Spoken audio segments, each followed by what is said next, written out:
2 মাসের প্রেগনেন্ট অবস্থায় বসে আছে বাসর ঘরে অনু। উদয়ের সাথে আজই বিয়ে হয়েছে অনু। উদয়ের অমতেই বিয়েটা হয়েছে। তীব্র ঘৃণা নিয়ে উদয় বিয়ে করেছে অনুকে। উদয় জানেও না যে ওর যার সাথে বিয়ে হয়েছে সে প্রেগনেন্ট। ঘটনাটা জানলে কি রিয়েক্ট করবে সেটাও জানে না অনু। ভয়ে থরথর করে কাঁপছে অনু। উদয় এ বিয়েতে কোনোভাবেই রাজি ছিল না। উদয়ের বাবা জোর জবরদস্তি করে বিয়ে দিয়েছে অনুর সাথে। উদয় বিয়ের আগে অনুকে বলেই দিয়েছে সে বিয়ে করতে চায় না, আর বিয়ে করলেও অনু কখনো সুখী হবে না। সে অনুকে স্ত্রীর মর্যাদা দিতে পারবে না, তাই অনু যেন উদয়কে বিয়ে না করে। উদয়ের সাথে বিয়ে ঠিক হওয়া নিয়ে উদয় অনেক বাজে ব্যবহারও করেছে, কিন্তু অনু নিরুপায়, তাই উদয়কে ইচ্ছার বিরুদ্ধে হলেও বিয়ে করতে হলো। এমনিতেও উদয়কে অনুর কোনোদিনও পছন্দ ছিল না। এর আগে অতীতে ঘটে গিয়েছে অনেক ঘটনা, যার রেস ধরে উদয় অনুকে এক বিন্দু পছন্দ করে না। কিন্তু ওর অপছন্দের সেই কারণটা খুঁজে পেলাম না। সিগারেট টানতে টানতে রুমে প্রবেশ করলো উদয়।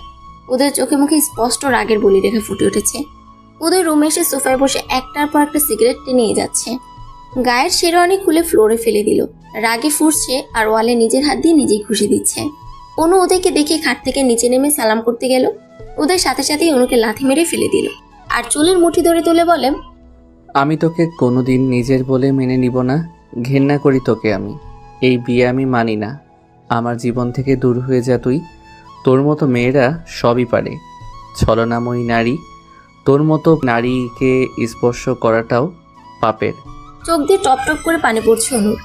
যে উদয় অনু বলতে পাগল ছিল, সে আজ অনুকে ঘৃণা করে। উদয়ের গাল দিয়ে আজও সেই বিশ্রী গন্ধটা পাচ্ছে। উদয় আজও আবার মদ খেয়েছে।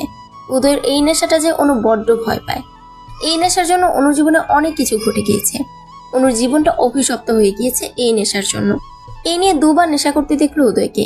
উদয় রিয়েক্ট দেখে অনু ঠিক করলো সে উদয়কে বলবে তার প্রেগনেন্সির কথা, কারণ এটা উদয়ের জানা উচিত। আজ না হয় কাল ঠিকই জানবে, তখন আরো বেশি ভুল বুঝবো অনুকে। বিগত 2 মাসে 1000বার চেষ্টা করেও অনু উদয়ের সাথে কথা বলতে পারেনি। অনুর নাম্বার ব্লক করা। অনুকে দেখলেই উদয় সেখান থেকে চলে যায়। অনু নিজেও জানে না সে কি করেছে। অনু ভয় ভয় মন নিয়ে বলল, উদয়, আমার তোমাকে কিছু বলার আছে। কি বলবি তুই? তোর কোনো কথা শুনতে রাজি নই আমি। এই কথাটা যে শুনতেই হবে উদয়, এটা না বললে ভীষণ অন্যায় হবে। উদয় রাগান্বিত চোখ নিয়ে তাকালো। আমি মা হতে চলেছি উদয়। কি বললি তুই? মা হতে চলেছিস? পুরো কথাটা না শুনেই উদয় আমাকে প্রচণ্ড মায়ের শুরু করে। পুরো শরীর রক্তাক্ত করে ফেলে। নেশা অবস্থায় উদয়ের হয়তো খেয়ালই নেই ও একটা মানুষকে মারছে। উদয় মারতে মারতে নিজের সমস্ত রাগ ছাড়তে লাগলো। যে উদয় আমার জন্য মানুষকে মারতো, সে আজ আমাকেই মারছে। প্লিজ উদয়, আমাকে এইভাবে মেরো না, তাহলে বাচ্চাটার ক্ষতি হবে। আমি ওকে পৃথিবীতে আনতে চাই। কিসের বাচ্চা? কার বাচ্চা? কার পাপ পেটে নিয়ে আমার ঘাড়ে উঠেছিস? চরিত্রহীনা নারী, লজ্জা করে না? জারদ সন্তান পেটে নিয়ে বাসর ঘরে নিজের স্বামীকে বলছিস তুই প্রেগনেন্ট? পৃথিবীতে তুই কি একমাত্র মেয়ে যে বাসর ঘরে অন্যের পাপের চিহ্ন নিয়ে নিজের স্বামীকে বলে সে প্রেগনেন্ট? যার বাচ্চা সে কি বাচ্চাটা পেটে দিয়ে ছেড়ে দিয়েছে? সেই পাপ তুই আমার ঘাড়ে চাপাতে চাস? উদয়, আমার কথা শোনো। চুপ, একদম চুপ। তোর কি লজ্জা বলে কিছুই নেই? আমার জীবনটা এভাবে নষ্ট করে কি শান্তি পেলি বল? আমি কালই সবাইকে ডেকে বলবো তোর এই চরিত্রহীনার আসল রূপ। তোর বাবার নাম্বার দে, তাকেই আগে বলি। উদয়, অনেক বলেছ, আর না। এই বাচ্চার কারণ না, তোমারই। আমারই। সিরিয়াসলি বিয়ে হলো আজ আমাদের। আমি তোকে স্পর্শ করার আগেই তুই মা হয়ে গেলি। অভিনয়টা ভালো ছিল, কিন্তু গল্পের থিমটা ভালো মেলেনি প্রেয়সী। এই বাচ্চা যে তিহানের, আমি কি জানি না ভেবেছিস? আমি সব কিছু নিজ চোখে দেখেছি। উদয়, মনে করে দেখো, ভালো হবে। এই বাচ্চা তোমারই উদয়। ছি, তিহান ভাইয়ার কেন হবে এ বাচ্চা? আমাকে এত বড় অপবাদ দিও না। একটা মিথ্যা বলবি না আর তুই। তুই এক্ষুনি বেরো এ বাড়ি থেকে। উদয়, এ নেশাক্ত অবস্থায় তোমার কিছুই মনে নেই। নেশা কাটুক, মনে পড়বে। আমি সামান্য একটু ড্রিঙ্কস করেছি, তার মানে এটা নয় আমার কিছুই মনে পড়বে। উদয়, আজও তুমি নেশাক্ত, সেদিনও নেশাক্ত ছিলে, তারই ফল এটা। ফ্ল্যাশব্যাক। ছোটবেলা থেকেই উদয় অনুকে পছন্দ করে। অসংখ্যবার প্রপোজও করেছে, কিন্তু অনু কোনোদিন উদয়কে পছন্দ করতো না। উদয়কে কেন অনু পছন্দ করতো না সেটা উদয় নিজেও জানে না। অনু নিজেই বুঝতো না কেন তার উদয়কে পছন্দ নয়। ছোটবেলা থেকে ডিস্টার্ব করতে বলে অনুর একটা বিরক্তি ছিল উদয়ের প্রতি। উদয় আর অনু এক পাড়াতেই মানুষ হয়েছে, পাশাপাশি তাদের বাসা। উদয়ের মা বাবারও অনুকে পছন্দ ছিল অনেক। উদয় আর অনুর বিয়েতে সবাই রাজি থাকলেও শুধু অনু রাজি ছিল না। অনুর মা বাবা হাজারবার বুঝালেও অনু কখনো রাজি হয়নি বিয়েতে। দুই পরিবারের অত্যন্ত ভালো রিলেশন। এই বিয়েটা নিয়ে ছোটবেলা থেকেই কথা হচ্ছে, কিন্তু অনুর জন্য কিছুই হয়নি। সেদিন মুষলধারে বৃষ্টি হচ্ছিল, বাইরে প্রচুর বজ্রপাত হচ্ছিল। অনু ভিজতে ভিজতে উদয়ের বাড়িতে গিয়েছিল। অনু উদয়ের বাড়ির সামনে আসতেই ঝড় বৃষ্টি শুরু হয়। সেদিন বাড়িতে কেউ ছিল না। অনু ভিজে খুব কাঁদছিল। এদিকে কারেন্টও ছিল না। অনু উদয়দের বারান্দায় দাঁড়িয়েছিল। এমন সময় উদয় এসে অনুর পাশে দাঁড়ায়। উদয় বলে, এ কি অনু, তুমি এখানে? উদয়ের কথাগুলো কেমন জানি লাগছিল। অনু বুঝতে পেরেছিল উদয় নেশা করেছে। এমন সময় বাইরে প্রচন্ড জোরে বজ্রপাত হয়। অনু ভয়ে উদয়কে জড়িয়ে ধরে। অনুর ভেজা শরীর দেখে নেশাক্ত উদয় মাদকতায় হারিয়ে যায়। অনুকে নিজের সাথে শক্তভাবে জড়িয়ে ধরে। অনু জোর করেও নিজেও সরাতে পারেনি। উদয় সেদিন হারিয়ে গিয়েছিল অন্য জগতে। অনুর উদয়ের সেদিন শারীরিক সম্পর্ক হয়ে যায়। অনু উদয়ের হাত পা ধরে অনুরোধ করেছিল, কিন্তু উদয় কোনো কথাই সেদিন শোনেনি। সেদিন ঝড় বৃষ্টি শেষে অনু কাঁদতে কাঁদতে বাড়িতে ফিরে আসে, কিন্তু কাউকে বলতে পারেনি সে রাতের কথা। এরপর অনুর প্রেগনেন্সি ধরা পড়ে। অনুর রিপোর্টটা পাওয়ার পরে উদয়ের বাবাকে বলে, কাকু, আমি উদয়কে বিয়ে করতে রাজি আছি, আপনি আজই বিয়ের ব্যবস্থা করুন। উদয়ের বাবা সেদিন অবাক হয়ে যান। সত্যি কি অনু বিয়েতে রাজি? এতদিন অনুরোধ করার পরও তো অনু রাজি ছিল না। উদয়ের বাবা অবাক হয়ে বলে, মা অনু, তুমি আজ হঠাৎ রাজি? আমি কিছু বুঝতে পারলাম না। অনু প্রেগনেন্সি রিপোর্টটা উদয়ের বাবার হাতে ধরিয়ে দিয়ে বলে, কাকু, আমি মা হতে চলেছি উদয়ের সন্তানের। পৃথিবীতে যে কোনো মেয়ে হলে হয়তো এই বাচ্চা নষ্ট করে ফেলতো, কিন্তু আমি পারবো না। আমার পেট থেকে উদয়ের চিহ্ন আমি মুছে ফেলতে পারবো না। আমি আমার বেবির উপস্থিতি অনুভব করতে পারি। আমি উদয়ের পরিচয়ে ওর জন্ম দিতে চাই। অনু যে মিথ্যা বলার মেয়ে নয় সেটা উদয়ের বাবা জানে। অনু সেদিন রাতের ঘটনা খুলে বলে উদয়ের বাবাকে। উদয় সেদিন বিয়েতে রাজি ছিল না। অনুর প্রতি এতটা পাগল থাকার পরেও হঠাৎ উদয়ের কি হয়েছিল, অনুর প্রতি তীব্র ঘৃণা। এই ঘৃণার কারণ কারো জানা নেই। উদয়ের বাবা বিয়ের প্রস্তাব দিলে উদয় এক বাক্য না করে দেয়, কিন্তু উদয়ের বাবার জোরাজোরিতে সেদিন উদয় বিয়ে করতে বাধ্য হয়। কারোর কাছে বিষয়টা ক্লিয়ার না উদয় কেন বিয়ে করবে না। অবশেষে বিয়েটা হলেও উদয় অনুকে সহ্য করতে পারছে না। এমনকি বাচ্চাটাও সে নিজের বলে স্বীকার করতে চাইছে না। ফ্লোরে পড়ে গোংরাচ্ছে অনু, পুরো শরীর কেটে গিয়েছে, ছটফট করছে ব্যথায়। উদয় একের পর এক সিগারেট টেনেই যাচ্ছে। হঠাৎ উদয়ের খেয়াল হলো অনু সেন্সলেস হয়ে গিয়েছে। উদয় অন্যদিকে ঘুরে অনুর হাতে একটা মলম দিয়ে বলে, এটা সিনেমা পাওনি যে মেরে আবার আদর করে মলম ওষুধ লাগিয়ে দিব? মনে চাইলে এটা লাগিয়ে নিও। আর যারা তোমাকে এ বাড়িতে এনেছে তাদের বলো তোমার দায়িত্ব নিতে। উদয় চৌধুরী তোমার দায়িত্ব কখনোই নিবে না। Good night.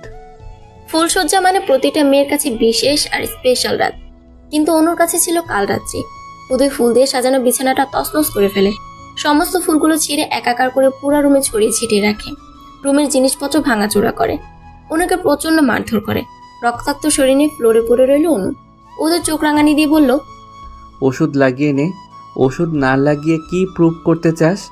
বাসর ঘরে তোর স্বামী তোকে টর্চার করেছে, আমি নারী নির্যাতনকারী, কি এসব প্রুভ করতে চাস? তো দুনিয়ার সবার কাছে আমাকে খারাপ প্রমাণিত করতে চাস? এটাই তোর উদ্দেশ্য? আমার নামে মামলা করে কি কাবিনের টাকা উদ্ধার করবি? এই টাকার জন্যই তো তুই বিয়েটা করেছিস। তিহানের বাচ্চা আমার বাচ্চা বলে দাবি করে আমার সাদাসিধা বাবার মাথাটা খেয়েছিস। মেয়ে মানুষের গায়ে হাত তোলা পুরুষদের আমি ঘেন্না করি, কিন্তু আজ আমাকে তুই বাধ্য করলি এমন জঘন্য কাজ করতে। আমি কি কারণে এমন করছি সেটা তো কেউ জানতেও পারবে না। অনুর উদয়কে এই মুহূর্তে কিছুই বলার সাহস নেই। পেটে হাত দিয়ে চেপে ধরে কাঁদছে শুধু। উদয় বলে, এভাবে কেঁদে আমাকে ইমোশনাল ব্ল্যাকমেইল করা যাবে না অনু। ভাবিস না এভাবে কাঁদলে আমি নিজে ওষুধটা লাগিয়ে দিব। তোর এই কষ্ট পেতে দেখে আমার অনেক আনন্দ লাগছে। মনে করে দেখ এভাবে আমি কত কেঁদেছি। তুই আমার ইমোশনের কোনো গুরুত্বই দিসনি। সেদিন আমারও এমনই কষ্ট হতো। রাগ করতে করতে নেশাক্ত অবস্থায় অচেতন হয়ে পড়ল উদয়। বেডের এক সাইডে হাত পা চারদিকে ছড়িয়ে শুয়ে আছে উদয়। কোনো হুঁশ নেই। অনু ব্যথায় কোকড়াতে কোকড়াতে অনেক কষ্ট উদয়কে ঠিক করে শুয়ে দিল। মাথার নিচে বালিশ দিয়ে দিল। উদয়ের গায়ে একটা চাদর দিয়ে দিল। উদয় শুয়ে আছে একটা বাচ্চার মতো। মুখটা দেখতে অনেক ইনোসেন্ট লাগছে। অনু চোখের পানি উদয়ের মুখে টপ টপ করে পড়লো। রুমের সমস্ত ফুলগুলো ঝাড়ু দিয়ে এক জায়গায় করে অনু একটা অড্রপের ড্রয়ারে রেখে দিল। কেন যেন বাসরের ফুলগুলো ফেলতে ইচ্ছে হলো না। রুমের ভাঙাচোরা জিনিস গোছাতে গিয়ে অনু একটা অদ্ভুত জিনিস দেখলো। অনুর মাথার একটা কাঁটাও পড়ে আছে। আজ থেকে 2 বছর আগে অনু চুল কোপা করে চুলের কাঁটা দিয়ে বেঁধেছিল। উদয় সেই কাঁটাটা খুলে অনুর চুলগুলো খুলে দিয়েছিল। খোলা চুলে অনুকে প্রাণ ভরে দেখছিল উদয়। সেদিন উদয়ের পরনে ছিল ব্লু জিন্স আর সাদা টি শার্ট, আর অনুর পরনে ছিল সাদা গাউন। এই চুলের কাঁটাটা নেওয়ার জন্য অনু অনেক চেষ্টা করেছিল, কিন্তু উদয় কিছুতেই দিয়েছিল না। এই 2 বছর উদয় নিজের কাছে যত্ন করে রেখে দিয়েছে। সেদিনের উদয় আর আজকের উদয় অনেক বেশি চেঞ্জ হয়ে গিয়েছে। উদয়ের এমন কাজ দেখে উদয়কে এখন গুন্ডা বদমাশ মনে হলো। উদয় আসলে এমন ছিল না। বিগত 2 মাসে কি এমন ঘটে গিয়েছে যার জন্য উদয় নেশা করা শুরু করেছে? অনুকে চোখের বিষ মনে করে। অনু নিজে ওষুধটা লাগিয়ে বালিশ ছাড়া ফ্লোরে শুয়ে রইল। কখন ভোর হয়েছে অনু জানে না। উদয়ের অভ্যাস রোজ সকাল 6টায় ঘুম থেকে উঠে এক্সারসাইজ করা। বাবা মায়ের একটাই ছেলে উদয়, লেখাপড়াতে অনেক ভালো, ডাক্তারি পাশ করেছে এবার। মিডিয়াম গড়ন শরীরের, গায়ের রং ফর্সা। স্কুল লাইফ থেকে চুল একটু বড় রাখতে ভালোবাসে উদয়। সিল্কি চুলগুলো কপালে এলোমেলো ভাবে পড়ে থাকে। রোজ দিনের মতো উদয় আজও ভোর 6টায় ঘুম থেকে উঠেছে। ঘুম থেকে উঠে চশমাটা পরে নিচে তাকিয়ে দেখে গুটিসুটি মেরে শুয়ে আছে লাল বেনারসি পরে অনু। মাথার নিচে বালিশও নেই। উদয় খেয়াল করে তার শরীরের বিভিন্ন অংশে রক্তের দাগ। উদয় অবাক হয়ে যায় দেখে এই দাগগুলো কিভাবে এসেছে। উদয় খেয়াল করে বিছানায় অনুর এক কানের দুল পড়ে আছে। উদয় বুঝতে পারে অনু এসেছিল তার কাছে। রাগে অনুকে ডাকতে যাবে, ঠিক তখনই অনু শরীরে শুকানো রক্তগুলো দেখতে পায়। উদয় কিছু একটা ভেবে অনুকে আর ডাকে না। উদয় বুঝতে পারে কাল রাতে অনু তাকে ঠিক করে শুয়ে দিয়েছে। উদয় ট্রাউজার আর গেঞ্জি পরে জগিং এর জন্য বের হয়। উদয় দেখে খুব ভোরে কাজের বুয়া বাগান ঝাড়ু দিতে এসেছে। উদয় বুয়াকে ডেকে বলে, সালেহা খালা শুনো তো। সালেহা খালা বলেন, উদয় বাবা বলো। খালা, অনুর ফ্লোরে শুয়ে আছে, ওর গায়ে একটা চাদর দিয়ে দাও আর মাথার নিচে বালিশটা দিয়ে দাও। সালেহা খালা একটা চাদর আর বালিশ দিয়ে অনুর শরীর ঢেকে দেয়। সালেহা খালাও জানে উদয় অনুকে সহ্য করতে পারছে না। সালেহা খালা অনুর গায়ে কাটা দাগ দেখতে পায়। উদয়ের মুড খারাপ দেখে উদয়কে কিছুই বলে না। অনু আর উদয়ের অনেক ভালো ভালো মুহূর্তে সাক্ষী ছিল সালেহা খালা। সালেহা খালা একটা দীর্ঘ নিঃশ্বাস ফেলে বলে, এত সুন্দর সম্পর্কটা এভাবে নষ্ট হলো কেন? বিধাতার কি ইচ্ছা? উদয় বাবা নিশ্চয়ই অনুমায়ের গায়ে হাত দিয়েছে। উদয় বাবা আমাকে দিদি কত শতবার অনুমায়ের কাছে চিঠি পাঠিয়েছে, বিভিন্ন জিনিস পাঠিয়েছে, আমার কাছেও কত কেঁদেছে আর বলেছে খালা আমার অনুকে চাই। অনুকে বোঝাও না প্লিজ, অনুকে ছাড়া আমি বাঁচব না। আর আজ সেই উদয় অনুমায়ের গায়ে হাত তুলছে। মানুষ মাত্রই পরিবর্তনশীল, এটার জ্বলন্ত উদাহরণ বুঝি উদয়। সকালে উদয় বাগানে জগিং করছে। জগিং করে ঘেমে নিয়ে একাকার অবস্থা। উদয় টাওয়াল দিয়ে ঘাম মুছতে মুছতে রুমে প্রবেশ করে দেখে অনু এখনো শুয়ে আছে। উদয় ওয়াশরুমে প্রবেশ করে আলমারি থেকে একটা ট্রাউজার আর গেঞ্জি নিয়ে শাওয়ার ছেড়ে দাঁড়িয়ে আছে উদয়। কাল রাতে নেশাক্ত অবস্থায় অনুকে প্রচন্ড মারধর করার পর নিজের কাছে নিজের খারাপ লাগছে উদয়। শাওয়ার ছেড়ে আধা ঘন্টা দাঁড়ানোর পর ওয়াশরুম থেকে ট্রাউজার আর গেঞ্জি পরে চুল ছাড়তে ছাড়তে বেরোলো উদয়। উদয়ের চুলের পানি অনু চোখে মুখে পড়তেই ঘুম ভেঙে গেল অনুর। অনুকে সজাগ হতে দেখে থমকে যায় উদয়। অনু ফ্লোর থেকে উঠতে পারছে না, পুরা শরীর ব্যথা। উদয়ের হেল্প করতে ইচ্ছা করলেও অনুর প্রতি ঘৃণা উদয়কে এগোতে দিচ্ছে না। অনু সোফা ধরে কষ্ট করে উঠল। অনু উদয়ের দিকে ক্লান্তি মাখা মুখ নিয়ে তাকালো। উদয় বুঝতে পারছে অনু তার দিকে তাকিয়ে আছে। বুঝেও উদয়ের চোখ অন্যদিকে। টাওয়ালটা বেডে ফেলে দিয়ে ট্রাউজারের 2 পকেটে হাত গুজে স্ট্রং দাঁড়ালো। এভাবে ভারী কাপড় আর গহনা পরে কেন ঘুমানো হয়েছিল শুনি? এগুলো পরে ঘুমানো যায় আদেও? এগুলো চেঞ্জ করে নাও। দাঁতে দাঁত চেপে রাগে রাগে কণ্ঠে বলল উদয়। আমি কোনো ড্রেস আনিনি বাসা থেকে। বিয়েতে তো প্রচুর শাড়ি উঠেছে, সেগুলো আম্মু সব তোমার জন্যই রেখে দিয়েছে। সেখান থেকে নিয়ে নিতে। আম্মু তো বলেই দিয়েছে ওগুলো সব তোমার। চেয়ে নেব। কাল রাতে আমার মাথার নিচে বালিশ গেল কিভাবে? আমি দিয়েছিলাম। How dare you to touch me? বলে উদয় দাঁতে দাঁত চেপে অন্যদিকে তেড়ে এলো। তুমি কোন সাহসে আমাকে স্পর্শ করেছ? আমার গা ঘিন ঘিন করছে এটা ভাবতে যে তুমি আমাকে স্পর্শ করেছ। পরিণতি অনেক ভয়াবহ খারাপ হবে ভবিষ্যতে। আমার কাছে আসার চেষ্টা করলে, স্পর্শ করতে হলে তোমার পেটের এই পাপের ফসল যার তার কাছে যেও। ছি, আমি ভাবতেও পারছি না অন্যের অপবিত্র ফসল নিয়ে আমার ঘরে তুমি। বাবা আমার কথা বিশ্বাস করবে না জানি, কিন্তু যেদিন সত্যিটা জানবে সেদিন বুঝবে। কাঁদতে কাঁদতে হিসকি তুলতে তুলতে অনু বলে, উদয় প্লিজ নিজের অনাগত সন্তানকে এইভাবে অপমান করো না। সিরিয়াসলি? বাচ্চা কিভাবে হয় আমি কি সেটা জানি না নাকি আমি অবুঝ? আমার কিছুই বোঝার ক্ষমতা নেই। অন্য আমি নিজ চোখে দেখেছি তোমাকে আর তিহানকে। কি বারবার তিহান তিহান করছো? কে তিহান? কিসের তিহান? তিহানের সাথে বারবার আমার নামটা কেন জড়িয়ে দিচ্ছ? সে আমার বড় ভাইয়ের মতো। স্টপ ইট অনু, আর নেওয়া যাচ্ছে না। এমন সময় সালেহা খালা নাস্তা খাওয়ার জন্য ডাকতে এলো অনু আর উদয়কে। অনু খালাকে বলে আমি ফ্রেশ হয়ে আসছি। অনু একটা সুতির শাড়ি দিবেন, যাইতে বলল। সালেহা খালা একটা লাল হলুদ প্রিন্টের শাড়ি এনে দিল। অনু শাড়িটা পরে নিচে গিয়ে উদয়ের মা বাবাকে সালাম করলো। উদয়ের মা বলে, অনু এভাবে ঝুঁকে সালাম করো না, তুমি অসুস্থ, এভাবে ঝুঁকো না। নাস্তার টেবিলে অনু, উদয়ের মা বাবা বসে আছেন উদয়ের জন্য। এমন সময় উদয় রেডি হয়ে ফোন চাপতে চাপতে বেরিয়ে গেল। উদয়ের বাবা বলে, কোথায় যাচ্ছ নাস্তা না খেয়ে উদয়? উদয় রেগে গিয়ে বলল, ওই মেয়েটার সাথে নাস্তা খাওয়া আমার পক্ষে সম্ভব নয়। উদয়, বাড়াবাড়িটা একটু বেশি করছো তুমি। তুমি অনুর সাথেই নাস্তা খাবে। উদয় ডোন্ট কেয়ার ভাব নিয়ে বেরিয়ে গেল। এই অবৈধ সন্তান নষ্ট না করলে তোকে আমার বাড়ি থেকে বের করে দিব। বলেই উদয় অনুর চুল ধরে ঝাঁকুনি দেয়। এই বাচ্চা কিছুতেই আমি আমার পরিচয়ে জন্ম দিতে দিব না। সমাজের কাছে তুই তোর সম্মান বাঁচাতে আমার জীবনটা নষ্ট করলি কেন? তোকে আমি 7 দিন সময় দিলাম, যদি এর মাঝে এই বাচ্চার ব্যবস্থা না করিস তাহলে আমার থেকে খারাপ কেউ আর হবে না। আর শোন, ভুলেও মা বাবাকে বলবি না আমি তোকে বাচ্চা নষ্ট করতে বলেছি। অনু অবাক হয়ে তাকিয়ে থাকে উদয়ের দিকে। অনুর চোখ দিয়ে ঝরে চলেছে অঝোর ধারার পানি। উদয়কে সে কিভাবে বোঝাবে, বোঝানোর ভাষা খুঁজে পাচ্ছে না। সকালে রাগ করে না খেয়ে বেরিয়ে গিয়েছে, আর সন্ধ্যায় এসে আবার রাগারাগি করছে। উদয় আবার উত্তেজিত হয়ে বলে, এভাবে চুপ আছিস কেন? চুপ থেকে আমার কথা এড়িয়ে যাচ্ছিস। আমি কি বলবো উদয়? যে বাবা নিজের সন্তান মেরে ফেলার জন্য বউয়ের গায়ে হাত তোলে, তাকে বলার মতো কিছুই নেই আমার। শোন অনু, এই বাচ্চা যদি আমার হতো তোকে আজ মাথায় করে রাখতাম আমি। আমার সন্তানকে এই পৃথিবীতে আনার জন্য সব রকম যুদ্ধ আমি করতাম, কিন্তু তিহানের সন্তানকে কেন আমি আমার সন্তান বলে পরিচয় দিব? উদয়, আল্লাহর দোহাই লাগে, এই তিহার নামটা বলে অন্তত আমাকে অসম্মান করো না প্লিজ। আমি নিতে পারছি না। তুমি কি ভুলে গিয়েছো সে রাতের কথা? কোন রাত? আজ থেকে 2 মাস আগে। সেদিন অঝরে বৃষ্টি হচ্ছিল, বাসায় যেতে না পেরে তোমার বাসায় এসেছিলাম, আর তুমি সেদিন মদ্যপান অবস্থায় ছিলে। সেদিন তুই আমাকে মদ্যপান করতে বাধ্য করেছিলি অনু। এখনো মনে পড়লে বুকের মাঝে চিনচিন ব্যথা অনুভব হয় আমার। সেই কষ্ট আমি নিতে পারি না। অনুর মনে প্রশ্ন জাগে, উদয় তিহানের কথা কেন বলে বারবার? তিহানের সাথে আসলে কি? অনু সেদিন রুমের বাইরে গিয়ে তিহানকে ফোন করে। উদয় আপনাকে আর আমাকে নিয়ে সন্দেহ করে। কেউ কি কিছু বলেছে উদয়কে? আর কেনই বা সন্দেহ করে?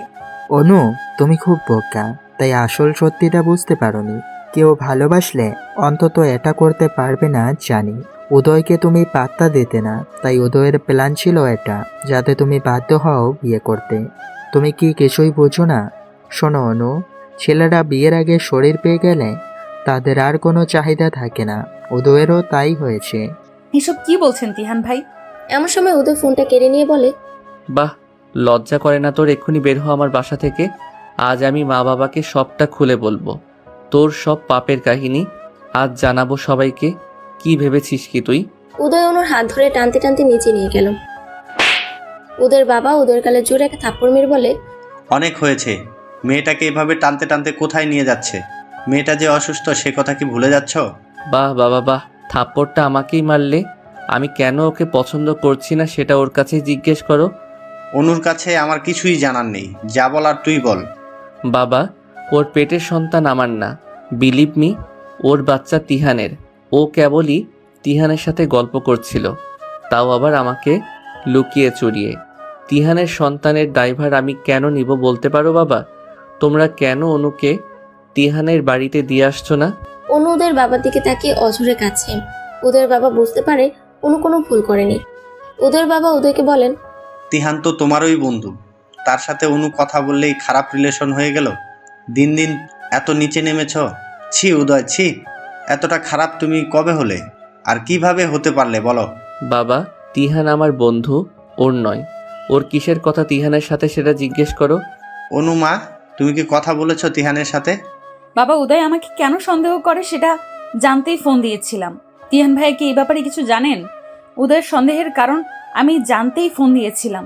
উদয়ের বাবা অনুকে বলে, তোমাকে আমি এ বাড়িতে এনেছি, কে কি বললো সেটা নিয়ে ভেবো না। আমার বিষয় সম্পত্তি সব আমি তোমার সন্তানের নামে করে দেব। কারো যদি ভালো না লাগে এই বাড়ি ছেড়ে চলে যেতে পারে, আমার কোনো সমস্যা নেই, কিন্তু আমার নাতিকে আমি চাই অনুমা। উদয় রাগ দেখিয়ে কোথায় যেন চলে গেল। অনু নিজের রুমে গেল। উদয়ের ফুফি বলে, ভাই, তোমার উচিত হয়নি উদয়ের অমতে বিয়েটা দেওয়ার। জোর করে সব হলেও ঘর সংসার জিনিসটা হয় না। উদয়ের বাবা একটা দীর্ঘ নিঃশ্বাস ফেলে বলেন, অনুর পেটে উদয়ের বাচ্চা, আর উদয় কোন কারণে অনুকে ভুল বুঝছে। এই ভুল বুঝাবুঝি একদিন না একদিন মিটেই যাবে। তাছাড়া উদয় অনুকে ভীষণ ভালোবাসে। সেই ছোটবেলা থেকে অনুর পিছনে ঘুরেছে উদয়। অনু বলতে পাগল আমার ছেলে। আজ যদি আমি ওদের বিয়ে না দিতাম তাহলে উদয় কোনোদিনও আর বিয়ে করতো না। অনুর জন্য কোথা থেকে বিয়ে হলে উদয় ভেঙে পড়তো।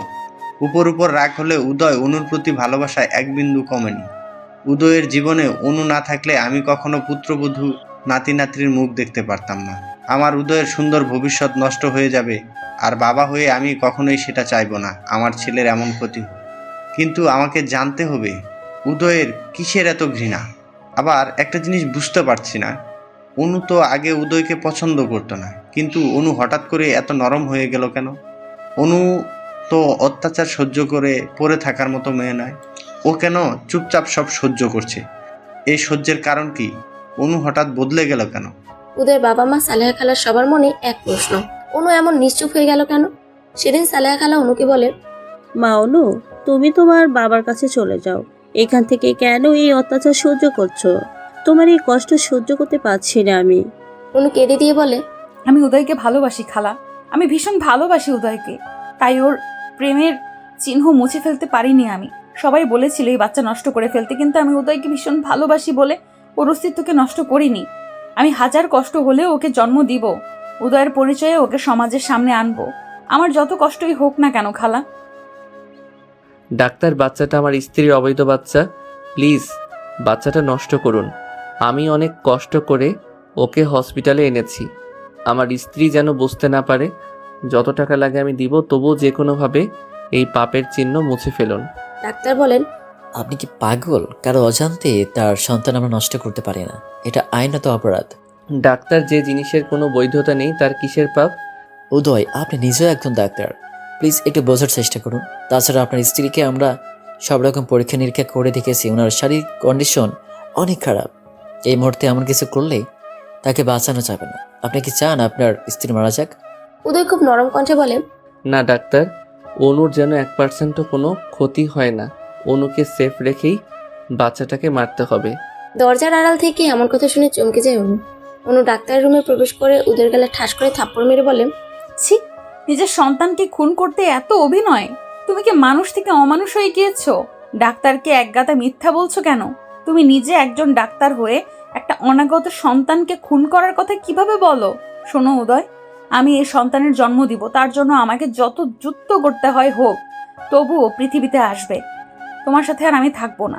তুমি আমার সন্তানের জন্য রিস্কি। এখন আমি চলে যাচ্ছি তোমার জীবন থেকে। মনে রেখো, একদিন না একদিন তোমাকে আফসোস করতে হবে। তোমার সন্তানকে বাঁচাতে তুমি মরিয়া হয়ে উঠবে। সেদিন অনেক বেশি দেরি হয়ে যাবে, তোমার হাতে কিছুই থাকবে না। অনু পেটে হাত দিয়ে বলে, পুচকু, তুই ছেলে না মেয়ে আমি জানি না, তবে আমি জানি তুই আমার ভেতরে বেড়ে উঠছিস তুই। তবে তুই কষ্ট পাস না, তোর বাবা তোকে ভালোবাসে না তাতে কি, তোর মা তোকে ভালোবাসে পুচকু, কাঁদিস না। অনু রাগ করে হসপিটাল থেকে বেরিয়ে এলো। উদয় কেন এতটা বদলে গেল? কি এমন হয়েছিল যার জন্য সেই অনু পাগল উদয়ের আজ এত ঘৃণা? তাহলে কি তিহানি ঠিক? ছেলেরা মেয়েদের শরীর ভোগ করার পর আর চাহিদা পায় না? উদয়ও কি তাই? কিন্তু উদয় বারবার কেন তিহানের বাচ্চা করছে? এই সত্যতা যাচাই করতেই হবে। গতকাল রাতে উদয় এসে হঠাৎ অনুর সাথে ভালো ব্যবহার করছিল। অনু শুয়েছিল। উদয় এসে মাথায় হাত দিয়ে বলে, তোমার শরীর ঠিক লাগছে না? কাল আমার সাথে একবার হসপিটালে যাবে প্লিজ? অনু হঠাৎ উদয়ের কথা শুনে খুশিতে পাগল হয়ে যায়। অনু ভাবতেই পারেনি উদয় তাকে ডাক্তারের কাছে নিয়ে আসবে, কিন্তু উদয়ের মনে এমন কিছু ছিল অনু ভাবতেই পারেনি। অনু সেদিন রাগ করে ওর বান্ধবীর বাসায় চলে যায়, ফোনটাও সুইচ অফ করে রাখে। অনুর বান্ধবী শিয়া অনুকে দেখে চমকে যায়। কিরে অনু, তুই? What a surprise! অনু ভেতরে প্রবেশ করে বলে, এই তো এলাম, অনেকদিন দেখি না তোকে, তাই। খুব ভালো করছিস। উদয় কই? যাক, শেষমেশ উদয়ের ভালোবাসাটা বুঝেছিস। উদয় তো পৃথিবীর সব থেকে সুখী মানুষ এখন, কারণ সে তার অনুকে পেয়েছে। অনু শিয়ার দিকে তাকিয়ে বলে, উদয় আর উদয় নেই শিয়া। অনু দু চোখ অশ্রুসিক্ত হয়ে আছে। একটা সাহায্য এসছি, তুই ছাড়া আমার কাছে কেউ নেই। এভাবে বলছিস কেন? কি হয়েছে সেটা বল আগে। তিহানের ব্যাপারে কিছু জানিস শিয়া? কোন ব্যাপার? উদয় আমাকে তিহানকে নিয়ে সন্দেহ করছে। অনু তিহান আর উদয়ের একটা ব্যক্তিগত ঝামেলা ছিল, হয়তো সেটা রেশ ধরে উদয় সন্দেহ করেছে। কি ঝামেলা শিয়া? তিহান আর উদয় দুজনই তোকে পছন্দ করত, এটা নিয়ে ওদের মাঝে ঝামেলা হয়। একটা সময় তিহান উদয়কে বলে, আমরা আর নিজেদের মাঝে আর ঝামেলা না করি, দুজন দুজনের মতো অন্যকে ভালোবাসার কথা প্রকাশ করব, কিন্তু কিন্তু কেউই অনুকে দুজনের ব্যাপারে কিছু বলবো না। আমি এতটুকু জানি তোকে নিয়ে এতটুকু ঝামেলা হয়েছিল দুজনের মাঝে। অনু অবাক হয়ে গিয়ে সিয়াকে বলে, তিহান তো আমাকে বোনের মতো দেখে, এখনো বোন ডাকে, আমিও তাকে ভাই ডাকি। তিহান তো কখনো আমাকে প্রস্তাব দেয়নি। বলিস কি, তিহান তো ভীষণ পাগল ছিল তোর জন্য। এটা কিভাবে সম্ভব? তিহান তোকে কখনো প্রপোজই করেনি? না শিয়া, আমি আজই প্রথম জানলাম। তাছাড়া তিহান ভাই খুব ভালোভাবেই জানেন আমি উদয়কে ভালোবাসতাম। আমি একটা সময় উদয়ের প্রেমে পড়ে গিয়েছিলাম। সেই প্রেমটা খুব ভয়ানক ছিল। আমার সব কিছুর সাথেই উদয় মিশে গেছিল, আর সব কিছুর সাক্ষী তিহান ভাই ছিল। আমার প্রেম, আমার ভালোবাসার সব কিছু তিহান ভাইকে বলেছিলাম। তিহান ভাইয়ের সাথে আমার বরাবরই ভালো রিলেশন, সেটা প্রেমের নয়, বন্ধুত্বের। অনু, সিয়া, উদয়, তিহান সবাই স্কুলে একসাথেই পড়তো। তবে অনু উদয়ের একটু জুনিয়র ছিল। এক পাড়ায় বাড়ি হতে ছোটবেলা থেকে রাগ, অভিমান, খুনসুটি সব নিয়ে বড় হচ্ছিল ওরা। কিন্তু ভীষণ পাগলাম করতো অনুর জন্য। প্রথম অবস্থায় অনুর প্রেম ভালোবাসার অনুভূতি ছিল না উদয়ের প্রতি, কিন্তু পরবর্তীতে অনুর মনে ফিলিংস জাগে উদয়ের প্রতি। অনু ভালোবাসে উদয়কে, কিন্তু সেই ভালোবাসা প্রকাশ করার আগেই উদয় অনু থেকে দূরে সরে যায়। সেদিন মুষলধারে বৃষ্টি হচ্ছিল। উদয় ফোন দিয়ে অনুকে বলেছিল, অনু, কোনোদিন কি আমার হবি না? ভিডিও কলে অনু দেখেছিল উদয়ের কষ্ট ভরা মুখটা। উদয় দু চোখ দিয়ে টপ টপ করে পানি পড়ছিল। উদয় পাগলামি করছিল, ভীষণ পাগলামি। উদয় প্লিজ এইভাবে কেঁদো না, আমাকে বলো তোমার কি হয়েছে। উদয় সেদিন কান্না ভেজা কণ্ঠে বলেছিল, অনু, আমি তোমাকে খুব ভালোবাসি। আমি জানি তোমাকে আমি কোনোদিন পাবো না। আমি তোমার ভালোবাসার যোগ্য না। এই পাগলটাকে একবার ভালোবেসে দেখতে অনু। আমার যদি দুইটা হৃদয় থাকতো, দুইটাই তোমাকে দিয়ে দিতাম। জানি সম্ভব না, তবুও বলবো, একবার আসবে আমার জীবনে, একটা দিন আমাকে ভালোবাসবে। তাহলে ওই ভালোবাসাটুকু নিয়ে আমি সারা জীবন বেঁচে থাকতে পারবো। কেন তুমি অন্যকে ভালোবাসলে অনু? এই উদয়কে কাচের মতো টুকরো টুকরো করে ফেললে। অনু উদয়কে বলেছিল, আমি আসছি উদয়, আজ তুমি জানবে এই অনু কাকে ভালোবাসে। অনু ফোনটা কেটে সেদিন আগে তিহানের সাথে দেখা করতে যায়। তিহানকে অনু জানিয়েছিল সে উদয়কে তার মনের কথা জানাতে চায়। অনু তিহানকে একটা চিরকুট দিয়েছিল উদয়কে দিতে। অনু সরাসরি উদয়কে ভালোবাসার কথা বলতে লজ্জা পাচ্ছিল। তিহানের কাছে থেকে সোজা উদয়দের বাসায় যায়, কারণ কাল বৈশাখী ঝড় শুরু হয়। সেই ঝড়ে অনুর বাসায় পৌঁছানোর কোনো উপায় ছিল না। উদয়ের বাড়িটাই কাছাকাছি ছিল। অনু উদয়ের বাসায় যাওয়ার পরেই ঘটে সেই অঘটন। সেদিনের পর থেকে উদয়ের পরিবর্তন।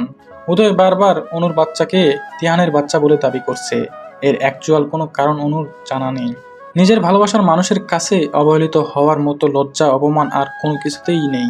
ভালোবাসার মানুষের সেই ফসল না যায় মুছে ফেলা, না যায় কাউকে বলা। মাতৃত্ব প্রতিটা মেয়েকে ভিতর থেকে বাধা দেয় তার সন্তানের ক্ষতি করতে।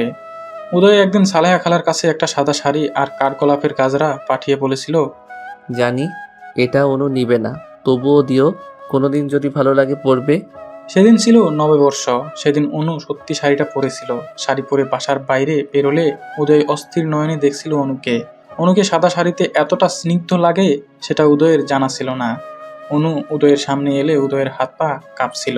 ভেতর থেকে এক ভয়, লজ্জা কাজ করছিল। উদয় কিছুই বলতে পারছিল না, শুধু বলেছিল, এত সুন্দর তোমাকে কাছ থেকে এই প্রথমবার দেখলাম। একবার উদয়ের ভয়ানক জ্বর হয়েছিল, যে জ্বরে উদয়ের কোনো হুঁশ ছিল না। জ্বরের ঘরে শুধু অনু অনু করেছিল। অনু দেখতে এসে উদয়ের কপালে হাত রাখতেই উদয় বলেছিল, আমার এই অসুখ অনন্তকাল থেকে যাক, এই বাহানায় অন্তত তুমি কপালে হাত ছুঁয়ে দাও। এ অসুখ বারবার হোক আর তুমি বারবার স্পর্শ করো। কথা থেকে কি হয়ে গেল? ভালোবাসা থেকে বিচ্ছেদের পরিণত হলো। বিচ্ছেদ মানেই জীবন থেকে প্রিয় মানুষটার বিদায়। বিচ্ছেদের যন্ত্রণা বড় বেদনাদায়ক। জানালার গ্রিল ধরে দাঁড়িয়ে অঝরে চোখের পানি ফেলছে অনু। শিয়ার বাসার নিচেই দুজন স্বামী স্ত্রী তাদের বিবিকে নিয়ে খেলা করছে। স্বামী তার স্ত্রীর হাত ধরে হাঁটছে। বাচ্চাটাকে পেয়ে ওর মা বাবার চোখে মুখে আনন্দের শেষ নেই। অনু নিজের পেটে হাত দিয়ে বলে, সোনা, তোর কি সত্যি কপাল এতটা খারাপ যে বাবার আদর পাবি না? চিন্তা করিস না, কত নবজাতকেরই তো জন্মের আগে বাবা থাকে না, তুইও তাই মনে করবি। এমন সময় শিয়া এসে বলে, অনু, তারপর বল কি অবস্থা? অনু শিয়াকে বলে, জানিস শিয়া, আমার কপালটা না খুব খারাপ, তবে এতটা খারাপ জানতাম না আমি। দেখ উদয়, একটা সময় আমার জন্য পাগল ছিল, আর যখন আমি পাগল হলাম ও বদলে গেল আমাকে পাগল বানিয়ে। শিয়া বলে, হোয়াট, কেন? তুই কি জানিস না উদয় তোকে কতটা ভালোবাসে? ভালোবাসতো শিয়া, এখন আর বাসে না। ও চায় না আমি ওর সাথে থাকি। ও সব সময় বলে আমি যেন ওর জীবন থেকে চলে যাই। এ বাচ্চা উদয় চায় না শিয়া আমি চলে এসেছি। দেখ অনু, রিলেশন রাগারাগি আছে, তাই বলে কি বিচ্ছেদ করতে আছে? উদয় ঠিকই তোকে নিতে আসবে, দেখে নিস। ও কখনোই আসবে না, কারণ ও বেঁচে গিয়েছে। ও আমাকে ঝামেলা মনে করে। এমন সময় বাইরের দরজায় কেউ কড়া নাড়ছিল। শিয়া দরজা খুলতেই অবাক হয়ে যায় উদয়কে দেখে। এ কি উদয়, তুমি? অনুকে ডাকো সিয়া, আমি ওকে নিতে এসছি। অনু, আমি জানি ও এখানেই আছে, আমি ওর লোকেশন দেখে এসছি। তুমি বসো, তোমার সাথে কথা আছে। না সিয়া, আমি বসবো না। উদয়, একটা কথা বলি, আমি তো সবই জানি তোমাদের। অনুকে প্লিজ কষ্ট দিও না, অনু তোমাকে খুব ভালোবাসে। সিয়া, তোমার কাছ থেকে মাই অন্তত মিথ্যা ডিজার্ভ করি না। অনু আমাকে কোনোদিন ভালোবাসিনি বা বলেওনি। বলার আগেই তো তুমি দূরত্ব শুরু করলে। অনুকে কষ্ট দিও না, এমনি অনেক কষ্টে আছে। সিয়া, অনু আমাকে পুড়িয়ে পুড়িয়ে শেষ করে ফেলেছে। অনুর দেওয়া আঘাত আমি ভুলবো না। আমার ভেতরের আমিটাকে কেউ কোনোদিন দেখেনি আর দেখতে পাবেও না। প্লিজ উদয়, কিছু মনের মাঝে না রেখে সবটা ক্লিয়ার করো, ঝামেলার কারণটা খুঁজে বের করো, দেখবি সব অশান্তি মিটে যাবে। সিয়া, সব কিছু কি মেটার মতো? প্লিজ বাদ দাও।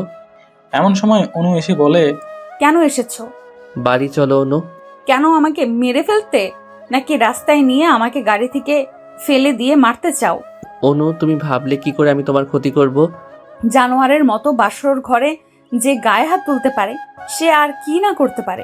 প্লিজ চলে যাও এখান থেকে, আমাকে শান্তি দাও।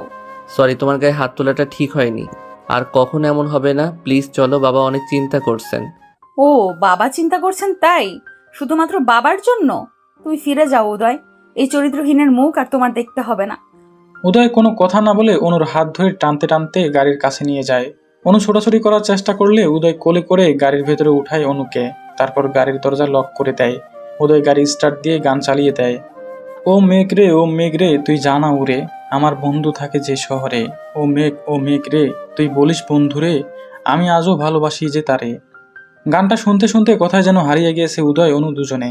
গানটা এই মুহূর্তে দুজন এটাই বোঝাচ্ছে যে কারো প্রতি কারো ভালোবাসা বিন্দুমাত্র কমেনি। উদয় অনু দুজন দুজনের দিকে তাকিয়ে আছে অপলক দৃষ্টিতে, যেন কতদিন হয়ে গিয়েছে দুজন দুজনাকে দেখে না।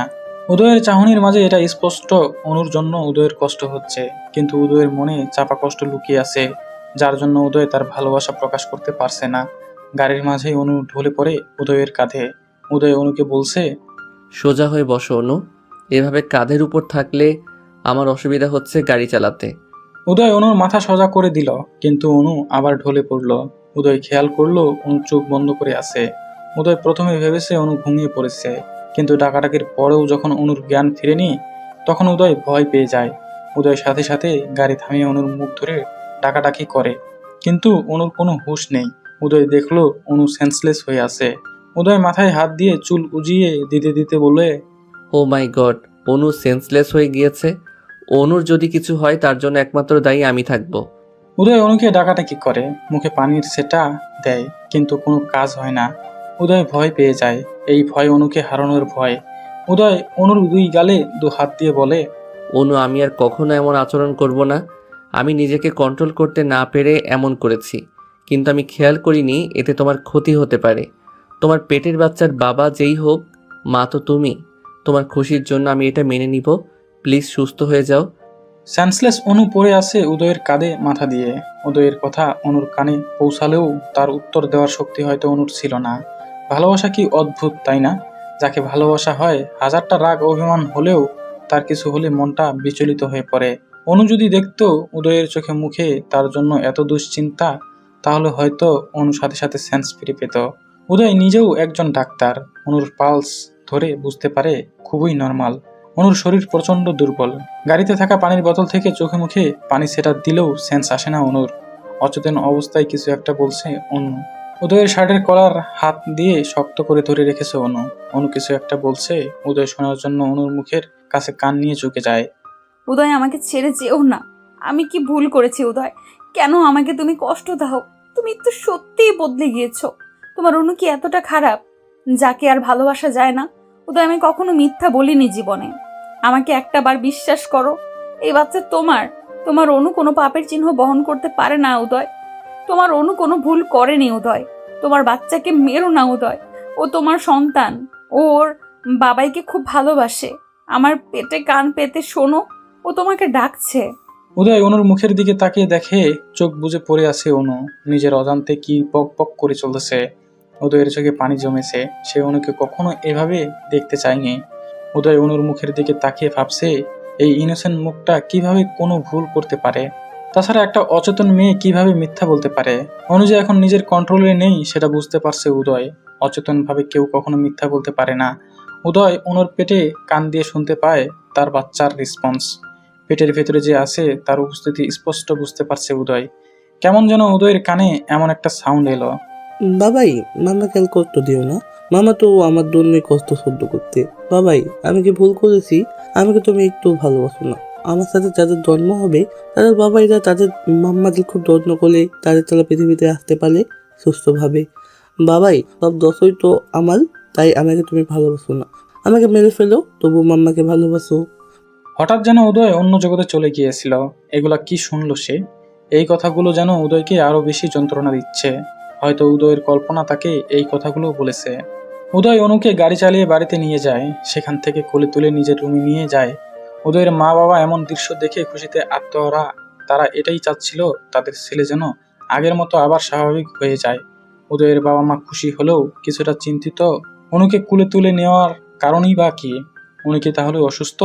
এমন সময় উদয় একজন গাইনি ডাক্তারকে তার বাড়িতে আসতে বলে। উদয়ের ফোন পেয়ে ডাক্তারও চলে আসে। ডাক্তার আসতে দেখে উদয়ের মা বাবা শিওর অনুর কিছু হয়েছে। তখন তারা উদয়ের রুমে যায়। অনুকে এইভাবে পড়ে থাকতে দেখে বলে, বাবা উদয়, অনু মায়ের কি হয়েছে? উদয় বিষণ্ণ মন নিয়ে বলে, মা বাবা দেখো, অনুর সেন্স আসছে না। ও এভাবে পড়ে আছে কেন? অনেক টাইম তো হয়ে গিয়েছে। ডাক্তারবাবু অনুকে চেক করে বলেন, উদয়, তুমি নিজেও একজন ডাক্তার। তোমার সিনিয়র ডাক্তার হিসেবে পরামর্শ দিব, তোমার ওয়াইফকে একটু কেয়ারফুলি রেখো। ওর শরীর কিন্তু অনেক খারাপ, মানসিক চাপে আছে সে। আপনি ওর হাজবেন্ড, ও কি নিয়ে মানসিক চিন্তায় আছে খুঁজে বের করুন। ওনাকে এখন হাসি খুশি রাখুন। ওনার মাঝে যেন ডিপ্রেশন জিনিসটা না থাকে, তাহলে মা বাচ্চা উভয়ের জন্য ক্ষতির কারণ হবে। এমন সময় অনুর সেন্স ফিরে আসে। ডাক্তার অনুকে বলে, মিসেস উদয়, কিসের এত দুশ্চিন্তা? যার উদয়ের মতো হাজবেন্ড আছে তার এত চিন্তা থাকার কথা নয়। উদয় সব পেশেন্টদের মানসিক সাপোর্ট যেভাবে দেই, রোগীর ওষুধ না খেলে উদয়ের সাথে কথা বলে সুস্থ হয়ে যায়। আর সেখানে আপনি এতটা চিন্তিত কেন? এখন থেকে রেস্টে থাকো, কোনো চিন্তা নেই। ডাক্তার বেরিয়ে গেলে উদয়ের বাবা বলে, উদয়, তুমি নিশ্চয়ই মেয়েটার গায়ে হাত তুলেছ। না হলে তো এমনটা হবার কথা নয়। তোমার জন্য মেয়েটা এখন লাইফ রিস্ক। এই জন্যই ডাক্তারি পড়িয়েছিলাম, তোমাকে সারা দুনিয়ার মানুষকে সুস্থ রাখার জন্য। আর নিজের একমাত্র স্ত্রীকে মানসিক প্রেশার দাও। বলো, কি করেছো অন্যর সাথে? উদয় কি বলবে বুঝতে পারছে না। উদয় জানে সে অনুকে কি মারাত্মক প্রেশারটাই না দিয়েছে, কিন্তু বাবাকে সেটা কিভাবে বলবে। উদয় তাকিয়ে আছে অনুর দিকে। অনুকে বলে, তুমি বলো অনু, আমি কি করেছি? বলেই মাথা নিচু করে থাকে উদয়। অনু বলে, বাবা, আজ উদয় কিছুই করেনি। ও আমাকে অসুস্থ দেখে হসপিটালে নিয়ে গিয়েছিল। সেখান থেকে আমার বান্ধবী শিয়ার বাসায় রেখে এসেছিল। আসলে অনেকদিন শিয়াকে দেখি না, তাই সেখান থেকে দুজনে বাইরে খাওয়া দাওয়া করে বাড়িতে ফিরছিলাম। হঠাৎ অসুস্থ হয়ে পড়েছি। এখানে উদয়ের কোনো দোষ নেই বাবা। উদয় মুখে যাই বলুক, আমার কেয়ার করে। অনুর কথা শুনে অবাক হয়ে যায় উদয়ের মা বাবা। তাদের ছেলেটা এভাবে আবার ভালো হয়ে গিয়েছে। ছেলেকে বুকে জড়িয়ে নিয়ে উদয়ের বাবা বলে, তোকে বুকে নিলে যেমন শান্তি লাগে, তেমন তোর সন্তানেরও ভালো লাগবে তুই তাকে বুকে নিলে। জানিস উদয়, ছোটবেলায় তোর মা বকলে তুই ছুটে এসে আমার কাছে লুকাতি, আর আমি তোর মাকে বকে দিতাম। মা বাবা হলো সন্তানের জন্য সব থেকে নিরাপদ আশ্রয়স্থল। উদয়ের মুখে কোনো কথা নেই, কারণ উদয় জানে সে আজ পৃথিবীর সব থেকে নিম্ন কাজটা করেছে। বাচ্চা যারই হোক, এভাবে তাকে নষ্ট করা উচিত নয়। বাচ্চার মায়ের অনুমতি ছাড়া তার সন্তানের ক্ষতি করার অধিকার কারোরও নেই। উদয় ভাবতেও পারেনি অনু আজ মিথ্যা বলবে। এতটা অত্যাচারের পরেও অনু উদয়কে এতটা সম্মান কিভাবে দেখালো? রান্নাঘরে সালাইয়া খালা সব খাবারগুলো ফ্রিজে না রেখে উদয়ের মা বাবার রুমে রেখে দিল। উদয়ের মা বলে, কি ব্যাপার সালেহা, খাবারগুলো ফ্রিজে না রেখে আমাদের রুমে রাখছো যে? এগুলো তো নষ্ট হয়ে যাবে। আপা শোনেন, উদয় বাবা আর অনুর মায়ের সম্পর্ক ভালো করতে আমাদের ওদের সাথে গেম খেলতে হবে। ওরা শিওর বাইরে থেকে খেয়ে আসেনি। উদয় বাবা নিশ্চয়ই রান্নাঘরে খাবার নিতে আসবে, আর এসে যখন দেখবে খাবার নেই নিজে রান্না করে খাবে।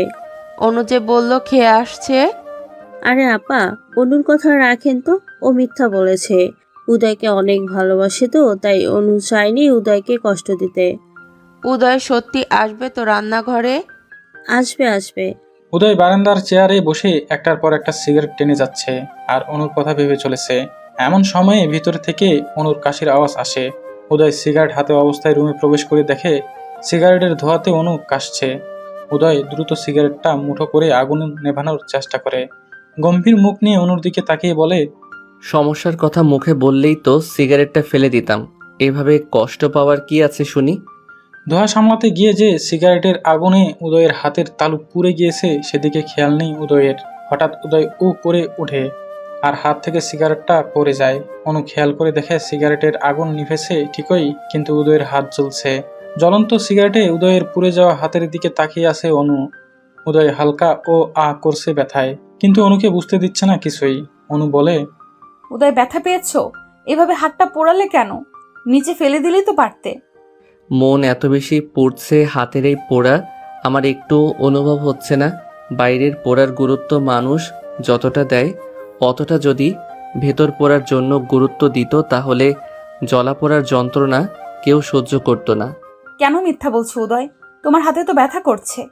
মিথ্যা বলা তো তোমার থেকে শিখলাম অনু। আমার থেকে কিভাবে? ভেবে দেখলে অনেক কিছুই বুঝবে। একটু তো বলো। না খেয়ে দিব্যি সুন্দর সাজিয়ে গুছিয়ে মিথ্যা বলে দিলে যে তুমি রেস্টুরেন্ট থেকে খেয়ে এসছো। এই ডাহা মিথ্যাটা না বললে তো মা ঠিকই খাবার দিয়ে যেত। আমি তো খারাপ মানুষ, আমার জন্য কেন এই এত মিথ্যা বলতে হবে? মিথ্যা বলে আমাকে আরও ছোট করলে। তখন তো সিচুয়েশন তাই বলেছি। আমি চাই না মা বাবার কাছে কোনো কথা শোনো আমাকে নিয়ে। আমাকে নিয়েও তুমি ভাবো অনু? খুব অবাক লাগলো। যাই হোক, তোমাকে এখন খেতে হবে। বসো, আমি রান্নাঘর থেকে খাবার নিয়ে আসি। বলেই উদয় রান্নাঘরে চলে গেল খাবার আনতে। কিন্তু আশ্চর্য ব্যাপার, আজ রান্নাঘরে কোনো খাবার নেই, ফ্রিজও খালি। উদয় কপালে হাত চালাতে চালাতে উদয় বলে, ও গড, এখন আমি কি করব? কোথাও কোনো খাবার নেই। অনু আজ সকাল থেকে না খাওয়া, ওকে তো যেভাবেই হোক খাবার খাওয়াতে হবে। টেনশনে উদয় কি করবে বুঝতে পারছে না। এই মুহূর্তে কোনো উপায় নেই অনুকে খাওয়ানোর, একমাত্র রান্না ছাড়া কোনো অপশন নেই। উদয় বাধ্য হয়ে ঘরে এসে অনুকে জানায় রান্নাঘরে কোনো খাবার নেই। অনু বলে, খাবার লাগবে না, তুমি কিছু একটা খেয়ে ঘুমিয়ে যাও। ড্যামেট, আমার জন্য না, তোমার জন্য খাবার খুঁজছি। এখন রান্না করা ছাড়া কোনো উপায় নেই। অনু আমি তো কোনো রান্না জানি না, তোমাকে কি খাওয়াই বলো তো? সহজ কোনো রেসিপি বলো। একটা রাত তো না খেলে কিছুই হবে না। উদয় তাকিয়ে আছে অনুর পেটের দিকে। অনু উদয়ের দিকে তাকিয়ে দেখে উদয়ের চোখ অনুর পেটের দিকে। অনু ভ্রু কুঁচকে উদয়ের দিকে তাকিয়ে বলে, কি হয়েছে? উদয় অনুর পেটের বেবিকে উদ্দেশ্য করে বলে, তোমার খাওয়ার সাথে ওনার খাওয়ার সম্পর্ক তোমার না খেলে চলবে, কিন্তু তোমার ভিতরে যে আছে সে তো নিতান্তই ছোট, তার তো না খেলে চলবে না। অনু অবাক হয়ে যায়। উদয় তার বেবির জন্য চিন্তা করছে। অনু ভাবতেই পারেনি উদয় কখনো তার বেবিকে নিয়ে ভাববে। উদয় বলে, বাইরে থেকে খাবার অর্ডার দিব, আইসক্রিম, ফুচকা, চটপটি, বার্গার। কি খাবে? না না, এগুলোর কিছুই খাবো না। এইসব দেখলে গা গোলায় আমার। আমি ইলিশ মাছ ভাজি আর পান্তা খেতে ইচ্ছে করছে। এই রাতে পান্তা কোথায় পাবো? তার জন্য তো ভাত রান্না করে নিম্নে 3-4 ঘন্টা ভাত পানি দিয়ে ভিজিয়ে রাখতে হবে। ওসব পরে দেখা যাবে। এদিকে অনুর ক্ষুধাও লেগেছে, কি করবে? আবার পান্তা ইলিশ খাওয়ার জন্য অস্থির লাগছে। উদয় অনুকে বলে, আমার সাথে একটু রান্নাঘরে চলো। কেন? চলোই না আগে, তারপর বলছি। অনু উদয়ের সাথে রান্নাঘরে গেল। উদয় ফ্রিজ খুলে বলে, আমি কিছুই রান্না পারি না, কিভাবে রান্না করে আমায় হেল্প করো। আপাতত নুডলস রান্না করে দিচ্ছি, খেতে লাগো। অনু অবাক হয়ে তাকিয়ে আছে উদয়ের দিকে। অনুর অসুস্থ হওয়ার পর থেকেই উদয় খানিকটা সেন্স হয়ে গিয়েছে। উদয় পানি গরম করে ডিম ভেঙে দিয়ে মরিচ পেঁয়াজ তেল দিয়ে নুডলস ছেড়ে দিয়ে স্যুপ আকারের নুডলস রান্না করে দিল। অনু রান্নাঘরে একটা টুল নিয়ে বসে আছে। উদয় বলে, খেতে বৃষ্টি হবে জানি, তাও খেয়ে নাও কষ্ট করে। বাহ, ইয়াম্মি, অনেক টেস্টি হয়েছে। উদয় সন্দিহান দৃষ্টি নিয়ে তাকিয়ে আছে। এত জঘন্য খাবার খেয়ে পাম দিচ্ছে। বাধ্য হয়ে উদয়ের এই পাম হজম করতে হচ্ছে। উদয় মাছ মাংস বের করলে অনু বলে, উদয় মাছ মাংস আমার গা গোলায়, এগুলো খেতে পারি না। আলু ভর্তা আর ভাত রান্না করো। সিরিয়াসলি এখন আলু ভর্তা খাবে? শরীর ঠিক হবে কিভাবে? তোমার পণ্ডিত শ্বশুর মশাই সব দোষ আমার দিবে। ওনার কাজই আমার দোষ ত্রুটি খুঁজে বের করা। তার বৌমার কোনো দোষই নেই, তাই না? বলবে আমি আলু ভর্তা খেতে জোর করেছি। এই অবস্থায় যা খেতে মন চায় তাই খাওয়াতে হয়। পেয়েছে এক অজুহাত, এই বাহানায় যা তা বলছে। আচ্ছা আচ্ছা, কিভাবে চাল ধুতে হবে? চাল নাও, নিয়ে ভালোভাবে পানিতে দিয়ে ধুয়ে নাও। তারপর? প্রেসার কুকারে দাও, দ্রুত হয়ে যাবে। আর পানি কম করে দাও। অনুর কথা মতো প্রেসার কুকারে দিয়ে 10 মিনিটের মানে ভাত রান্না করে ভর্তা করে অনুকে খাওয়ালেও উদয়, সাথে উদয়ও খেয়ে নিল। গরম ভাত আর আলু ভর্তার মতো টেস্টি খাবার অনুর কাছে আর দ্বিতীয়টি নেই। রুমে গিয়ে উদয় ফ্লোরে একটা চাদর নিয়ে শুয়ে পড়লো। রুমের লাইট অফ করে অনু বিছানায় শুয়ে পড়লো। হঠাৎ উদয় মাঝরাতে দেখে তার কোলের মাঝে কিছু একটা। উদয় দেখলো তার কোলের মাঝে অনু শুয়ে আছে। উদয় তো রীতিমতো অবাক হয়ে যায়। অনু এখানে কিভাবে এলো? উদয়ের বুকে মাথা দিয়ে উদয়কে খুব শক্তভাবে জড়িয়ে ধরে ঘুমিয়ে রইল অনু। এমন একটা অবস্থা, উদয় চাইলেও অনুকে নিজের থেকে সরাতে পারছে না। গোলাপি রঙের ডিম লাইটের আলোতে অনুর মুখটা যেন আরো সুন্দর লাগছে। অনু ঘুমালে যেন একদমই একটা বাচ্চা লাগে অনুকে। ভোর সকালে উদয় রোজ জগিং করে, আজও তার ব্যতিক্রম হয়নি। উদয় ভোরে ঘুম ভাঙতেই দেখে বুকের সাথে লিপটে আছে অনু। চুলগুলো মুখের উপর পড়েছে। উদয় অনুর চুলগুলো সরিয়ে দিয়ে অনুকে কোলে তুলে বিছানায় তুলে ঠিকভাবে শুয়ে দেয়। গায়ে একটা চাদরও টেনে দেয়। অনুরও ঘুম ভেঙে গিয়েছে। অনু সকালে বাগানে গিয়েছে রিল্যাক্স আর মন ফ্রেশের জন্য। কারণ উদয়ের বাগানে হাজারো ফুলের গাছ আছে, যা দেখলে মুগ্ধতা আসবেই। অনু বাগানে প্রবেশ করে দেখে উদয় ট্রাউজার পরা, একটা স্যান্ডি পরা, সাদা রঙের, পায়ে জগিংয়ের জুতা। জগিংয়ের সাথে উদয়ের লম্বা চুলগুলো কপালে উঠেছে, নামছে মাঝে মাঝে। উদয় কপালের চুলগুলো কপাল থেকে সরিয়ে সরিয়ে দিচ্ছে। ঘেমে পুরা শরীর ভিজে গিয়েছে। কপাল, নাক, মুখ ঘামের ফোঁটায় ভিজে গিয়েছে। মাঝে মাঝে উদয় টাওয়াল দিয়ে ঘাম মুছছে। হঠাৎ উদয়ের খেয়াল হয় অনু বাগানে ফুলের সাথে গল্প করছে। অনু ফুল দেখতে দেখতে অন্যদিকে চলে যায়। এমন সময় উদয়ের ফোনে ফোন আসে। কিরে শালা, কই তুই? আমার বাপের ভিটেতেই আছি।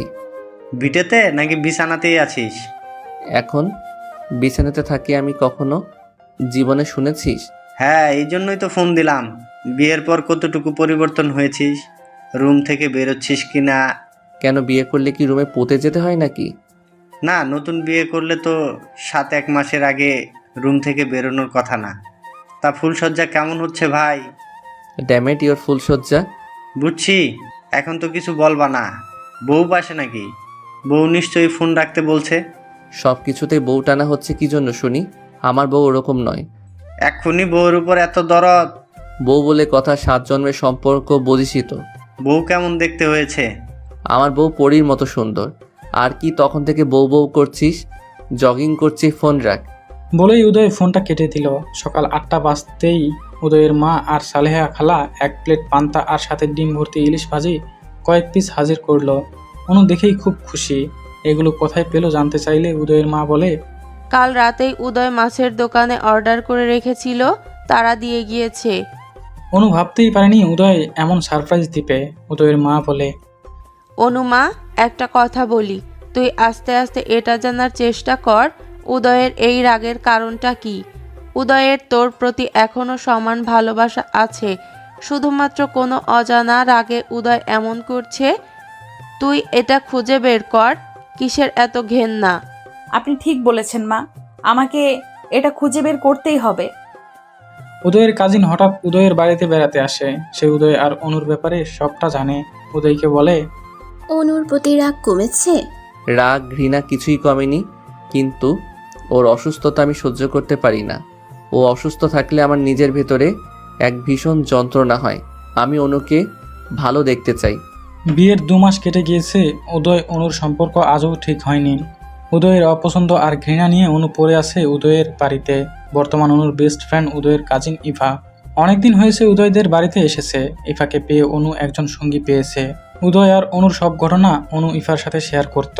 ইফা অনুর কাছে জানতে চায় তাদের ভুল বোঝাবুঝি কি নিয়ে। অনু একটা বড় নিঃশ্বাস ছেড়ে বলে, ইফা, আমি নিজেও জানি না, শুধু এইটুকু জানি উদয় আমার কাছে কল দিয়ে কেঁদেছিল। আমি ওর কান্না দেখে ওকে আমার মনের কথা জানাতে চেয়েছিলাম, কিন্তু ও আমার না বলা কথা আমি জানাতে পারিনি। উদয়ের খুব ইচ্ছা ছিল আমার মুখে ভালোবাসি কথাটা শুনবে, কিন্তু উদয় সেটা পারেনি। তার আগেই সবকিছু ওলটপালট হয়ে গিয়েছে। আমার মনে হয় তোমার উদয়কে ছেড়ে চলে যাওয়া উচিত অনু। শুধু এই অশান্তির জীবন কেন ভোগ করছো? আর কেনই বা পড়ে আছো? উদয়ের বাচ্চার জন্য কেন এত কষ্ট করছো? তার একটাই কারণ, আমি উদয়কে ভালোবাসি। কোনোদিন গেলেও আমি উদয়কে জানিয়ে দেব যে অনুও তাকে ভালোবাসতো। হঠাৎ অনু সিঁড়ি থেকে পড়ে যায়। গড়াতে গড়াতে নিচে গিয়ে পড়ে। সাথে সাথে মারাত্মক পেটে পেইন শুরু হয়। ইফা দ্রুত এসে অনুকে ধরে। ইফা অনুকে দেখে বিচলিত হয়ে পড়ে। অনুকে খুব কষ্টে উঠায় আর চেঁচিয়ে বাড়ির সবাইকে ডাকে। ইফার চেঁচাচেঁচিতে উদয় এর মা বাবা দ্রুত এসে দেখে অনু ব্যথায় ছটফট করছে। অনুকে সবাই ধরে একটা চেয়ারে বসিয়ে দেয় আর অনুর কাছে জানতে চায় সে পড়ে গেল কিভাবে। তখন অনু বলে, জানি না, হঠাৎ পা পিছলে গিয়েছে। অনুর পা খানিকটা ফুলে মুচকে গিয়েছে। অনু পা বাড়াতে পারছে না। হঠাৎ অনুর মা বলে, এ কি, সিঁড়িতে এত তেল কেন? অনু তো এই সিঁড়িতেই পিছলে পড়ে গিয়েছে। তাই তো, সিঁড়িতে এত তেল কিভাবে এলো? সালেহা খালা ফেলেনি তো? ও আজ কাজেই আসেনি, তাহলে তেল কিভাবে এসেছে? ইফা দেখে তেলের ফুটোগুলো উদয়ের রুমের দিকে গিয়েছে। ইফা উদয়ের আম্মুকে বলে, দেখুন তো মামি, তেলের ফোঁটাগুলো কোন দিক থেকে এসেছে? আমার মনে হচ্ছে এটা উদয়ের রুমের দিক থেকে এসেছে। ওদের মা আস্তে আস্তে গিয়ে দেখে উদয় মাথায় তেল লাগিয়ে ল্যাপটপের দিকে মনোযোগ দিয়েছে। উদয়ের মা বলেন, কি ব্যাপার, তুমি আজ তেল লাগিয়েছো হঠাৎ? মাথায় খুব পেইন হচ্ছিল তাই। মাথায় পেইন তো হবেই, সারাদিন এসব হাবিজাবি চিন্তা করলে মাথায় পেইন হবে না তো কি অন্য কিছু হবে? ওদের মা মনে করেছেন উদয়েরই কাজ এটা। উদয় ইচ্ছা করে ফেলেছে তেল যাতে অনু পড়ে যায় আর বাচ্চাটা নষ্ট হয়ে যায়। উদয়ের মা বলে, এখন তুমি খুশি তো? তোমার মনের ইচ্ছা পূরণ হচ্ছে? এতদিন মুখোশ পরে ভালো হওয়ার নাটক করেছিলে। উদয় রীতিমতো অবাক হয়ে যাচ্ছে। সে কেন এটা চাইবে যে অনুর বাচ্চা নষ্ট হয়ে যাক? একটা সময় চেয়েছিল বাচ্চাটা না হোক। এখনও উদয় অসন্তুষ্ট নয়, কিন্তু এই মুহূর্তে সে চায় না সে অনুর বাচ্চাটা নষ্ট হয়ে যাক। উদয় অবাক হয়ে প্রশ্ন করে, এগুলো কি বলছো? অনুর বাচ্চা নষ্ট এসবের মানে কি? মানে কি আমাকে নতুন করে বোঝাতে হবে উদয়? মাথায় তেল লাগিয়ে সে তেল সিঁড়িতে ফেলে রেখেছো যাতে অনু সিঁড়ি দিয়ে হাঁটতে গিয়ে তেলের ওপর পা দিয়ে পড়ে যায়, বাচ্চাটা নষ্ট হয়ে যায়, তাই না? তুমি কি ভাবছো কেউ কিছু বুঝবে না? আজ সালেহা বাড়িতে আসেনি, আর এদিক দিয়ে তেল নিয়ে কে যাবে? এ বাড়িতে যেখানে সেখানে তেল কে ফেলবে? এ বাড়িতে অনুর আলাদা কোনো শত্রু নেই তুমি ছাড়া। কি বলো মা? অনু পড়ে গিয়েছে, ওর ঠিক আছে তো? ওর কোনো ক্ষয়ক্ষতি হয়নি তো? ওর কি হয়েছে না হয়েছে সে বিষয়ে তোমাকে জানতে হবে না। আমি এখনই ওকে বাপের বাড়িতে পাঠিয়ে দিচ্ছি, সেটাই ভালো হবে। উদয় মায়ের কথা পাত্তা না দিয়ে দ্রুত অনুর কাছে ছুটে আসে। অনু পেট ধরে ব্যথায় ছটফট করছে। উদয় ব্যস্ত হয়ে বলে, অনু, কি হয়েছে তোমার? খুব কষ্ট হচ্ছে? কিভাবে পড়লে? উদয় আমার পেটে এমনিতেই ব্যথা করে প্রায় সময়, জানি না কেন। উদয়, সিঁড়িতে কি তুমি এই তেলটা ফেলেছো? বিশ্বাস করো অনু, সরি, আমাকে বিশ্বাস করার কোনো কারণ তোমার কাছে নেই জানি, তবু বলবো আমি এই কাজ করিনি অনু। আর আমি তো জানি তুমি পড়ে গেলে তোমার ক্ষতি হয়ে যেতে পারে। তোমার ক্ষতি হতে পারে এমন কাজ আমি কখনো করব না। আমি জানি আমার কথা বিশ্বাস করার মতো কোনো কারণ তোমার কাছে নেই, কারণ আমি এর আগে অনেকবার তোমার বাচ্চা নিয়ে তোমাকে অনেক কিছু বলেছি। কিন্তু বিশ্বাস করো, এখন আর আমি চাই না যে তোমার বাচ্চাটার কিছু হোক। অনু কোনো কথা না বলে উদয়ের মুখের দিকে তাকিয়ে আছে, কেননা অনু বুঝতে পারছে উদয়ের কথার মাঝে কোনো ভুল নেই, কোনো মিথ্যা নেই। অনু উদয়কে বলে, আমি জানি উদয় এ কাজ তোমার নয়, আমি তোমাকে বিশ্বাস করি। উদয়, তুমি কি সত্যি? অনুর মুখে বিশ্বাস কথাটা শুনে উদয় যেন মানসিক তৃপ্তি পেল, কিন্তু উদয়ের মনে এই প্রশ্ন থেকেই গেল, এই তেল এখানে কিভাবে এলো? উদয় তো তেল নিয়ে সিঁড়িতে যায়নি, তেলটা কিভাবে এলো? অনু উদয়কে বিশ্বাস করলেও বাড়ির কেউ বিশ্বাস করেনি। তাদের ধারণা এ কাজ উদয়েরই। পরের দিন সন্ধ্যায় ইফা অনুকে বলে, উদয় বাগানে কাঁদছে অনু, ও হয়তো ওর ভুল বুঝতে পেরেছে। উদয় আমাকে বলেছে ওর তোমার জন্য খুব কষ্ট হচ্ছে। যাও অনু, বাগানে যাও। অনু বাগানে গিয়ে দেখে উদয় পেছন থেকে ঘুরে দাঁড়িয়ে আছে। অনু উদয়কে বলে, তোমার ভুল বুঝতে পেরেছো? আমি জানতাম একদিন না একদিন তোমার ভুল তুমি বুঝতে পারবে। এ বাচ্চা তোমার, আর আমিও তোমাকে ভালোবাসি, ভীষণ ভালোবাসি। প্লিজ আমাকে দূরে সরিয়ে রেখো না। অনু উদয়ের ঘাড়ে হাত দিতেই অবাক হয়ে যায়। এটা উদয় নয়, তিহান। এই কি তিহান ভাই, আপনি এখানে? এই সন্ধ্যাবেলা আপনি এখানে কি করছেন? তোমাকে খুব মিস করছিলাম অনু, অনেকদিন দেখি না তোমাকে, ফোনটাও তো রিসিভ করো না। দেখুন তিহান ভাই, প্লিজ এখান থেকে যান। উদয় দেখলে আমাকে ভুল বুঝবে। উদয় আমাকে আর সহ্য করতে পারবে না। এমনিতেই উদয় আপনাকে আর আমাকে নিয়ে সন্দেহ করে। এমন সময় পিছন থেকে উদয় হাতে ক্লাব দিয়ে বলে, অস্থির সিন অনু, অসাধারণ। এটাই হলো আসল অনু, আর আমার সাথে থাকে অভিনয় করা অনু। উদয় তিহানের কলার ধরে কয়েকটা ঘুষি দিয়ে বলে, তোর এখানে কি চাস? তোর এই বাচ্চা চাস? অনুকে নিয়ে বের হ আমার বাসা থেকে। ওই চরিত্রহীনাকে কি জন্য আমার বাসায় রেখেছিস? টাকার জন্য? কত টাকা বল? কত টাকা হাসিলের উদ্দেশ্যে এই কাজ করেছিস? কত টাকা হলে আমাকে মুক্তি দিবি এই যন্ত্রণা থেকে? অনু কাঁদো কাঁদো গলায় বলে, উদয় বিশ্বাস করো, আমি কিছুই করিনি। আমি এখানে তুমি ভেবে এসেছি। আমি জানতাম যে এখানে তুমি আছো। তিহান ভাই কিভাবে এলো আমি জানি না। চুপ, একদম চুপ। কোনো কথা বলবি না। বেরিয়ে যা তিহানের সাথে। তোকে কে বলেছে আমি এখানে ছিলাম? ইফা আপু বলেছে। একদমই মিথ্যা বলবি না। এখন ইফার দোষ দেওয়া হচ্ছে। ইফা না থাকলে তো আজ তোর এই কুকীর্তি আমি ধরতেই পারতাম না। অনু অবাক হয়ে যায়। ইফা নিজেই তো অনুকে এখানে পাঠিয়েছিল। ইফা আবার উদয়কে অফিস থেকে আসতে বলেছে। তার মানে ইফা ইচ্ছা করে ঘটনাটা ঘটিয়েছে। কেটে গেছে 7 দিন। উদয় অনুর সাথে একটা কথাও বলে না। অনুর সাথে যত প্রকার খারাপ ব্যবহার আছে কিছুই করতে বাদ রাখেনি উদয়। এভাবে প্রায় 10 দিন কেটে গেল। উদয় অফিস থেকে ফেরার সময় খেয়াল করে তিহান একটা মেয়ের সাথে রেস্টুরেন্টে বসা। উদয় অনুকে ভিডিও কল দিয়ে দেখে অনু বাড়িতেই আছে। তাহলে এই মেয়েটাকে? উদয় গাড়ি থেকে নেমে একটু এগিয়ে যায়। তিহানের সাথে থাকা মেয়েটাকে দেখে চমকে যায় উদয়। তিহানের সাথে মেয়েটি তারই কাজিন ইফা। আশ্চর্য লাগলো উদয়ের কাছে, তিহানের সাথে ইফা কিভাবে এলো? দুজনে খুব হাসাহাসি করছে। তার মানে ইফা তিহানকে আগে থেকেই চিনে। দুজনকে দেখে বেশ ক্লোজ মনে হচ্ছে।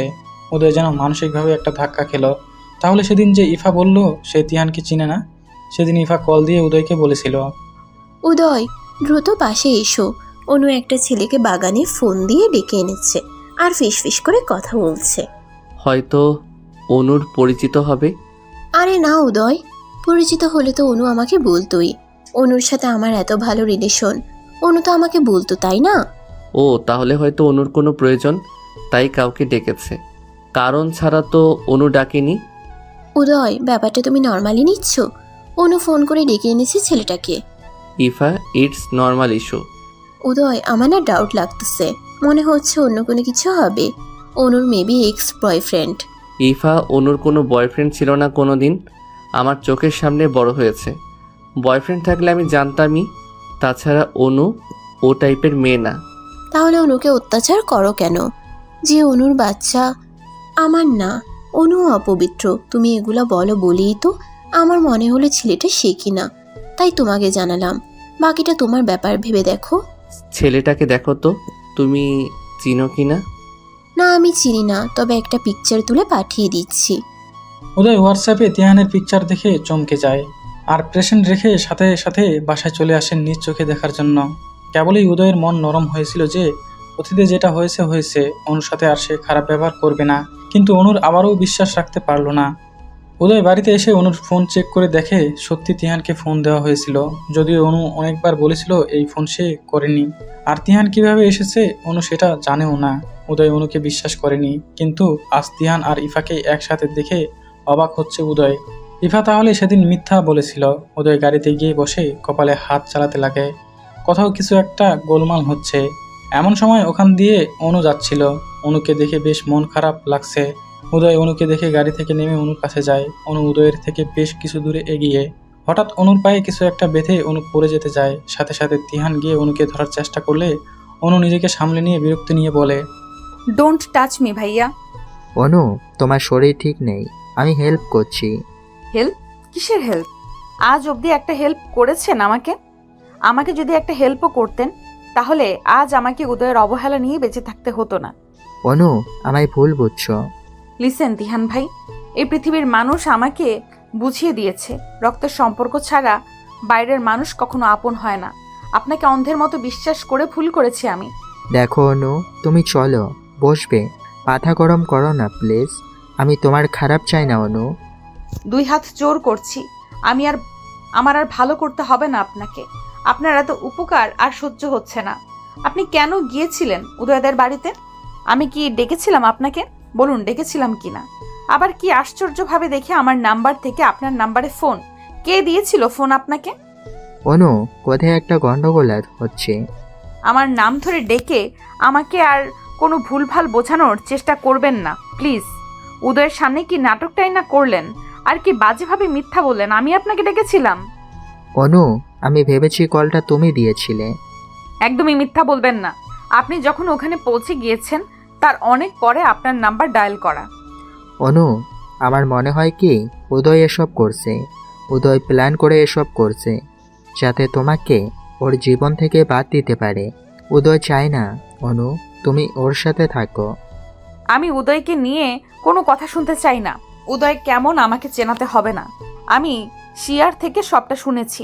আপনাকে আমি ভাইয়ের মতো জানতাম, আর আপনি কিনা আমাকে পছন্দ করতেন, উদয়ের সাথে চ্যালেঞ্জ করতেন। আমি উদয়কে ভালোবাসি এটা জানা সত্ত্বেও উদয় আমাকে ভালোবাসে জেনেও এত নাটক কেন করলেন?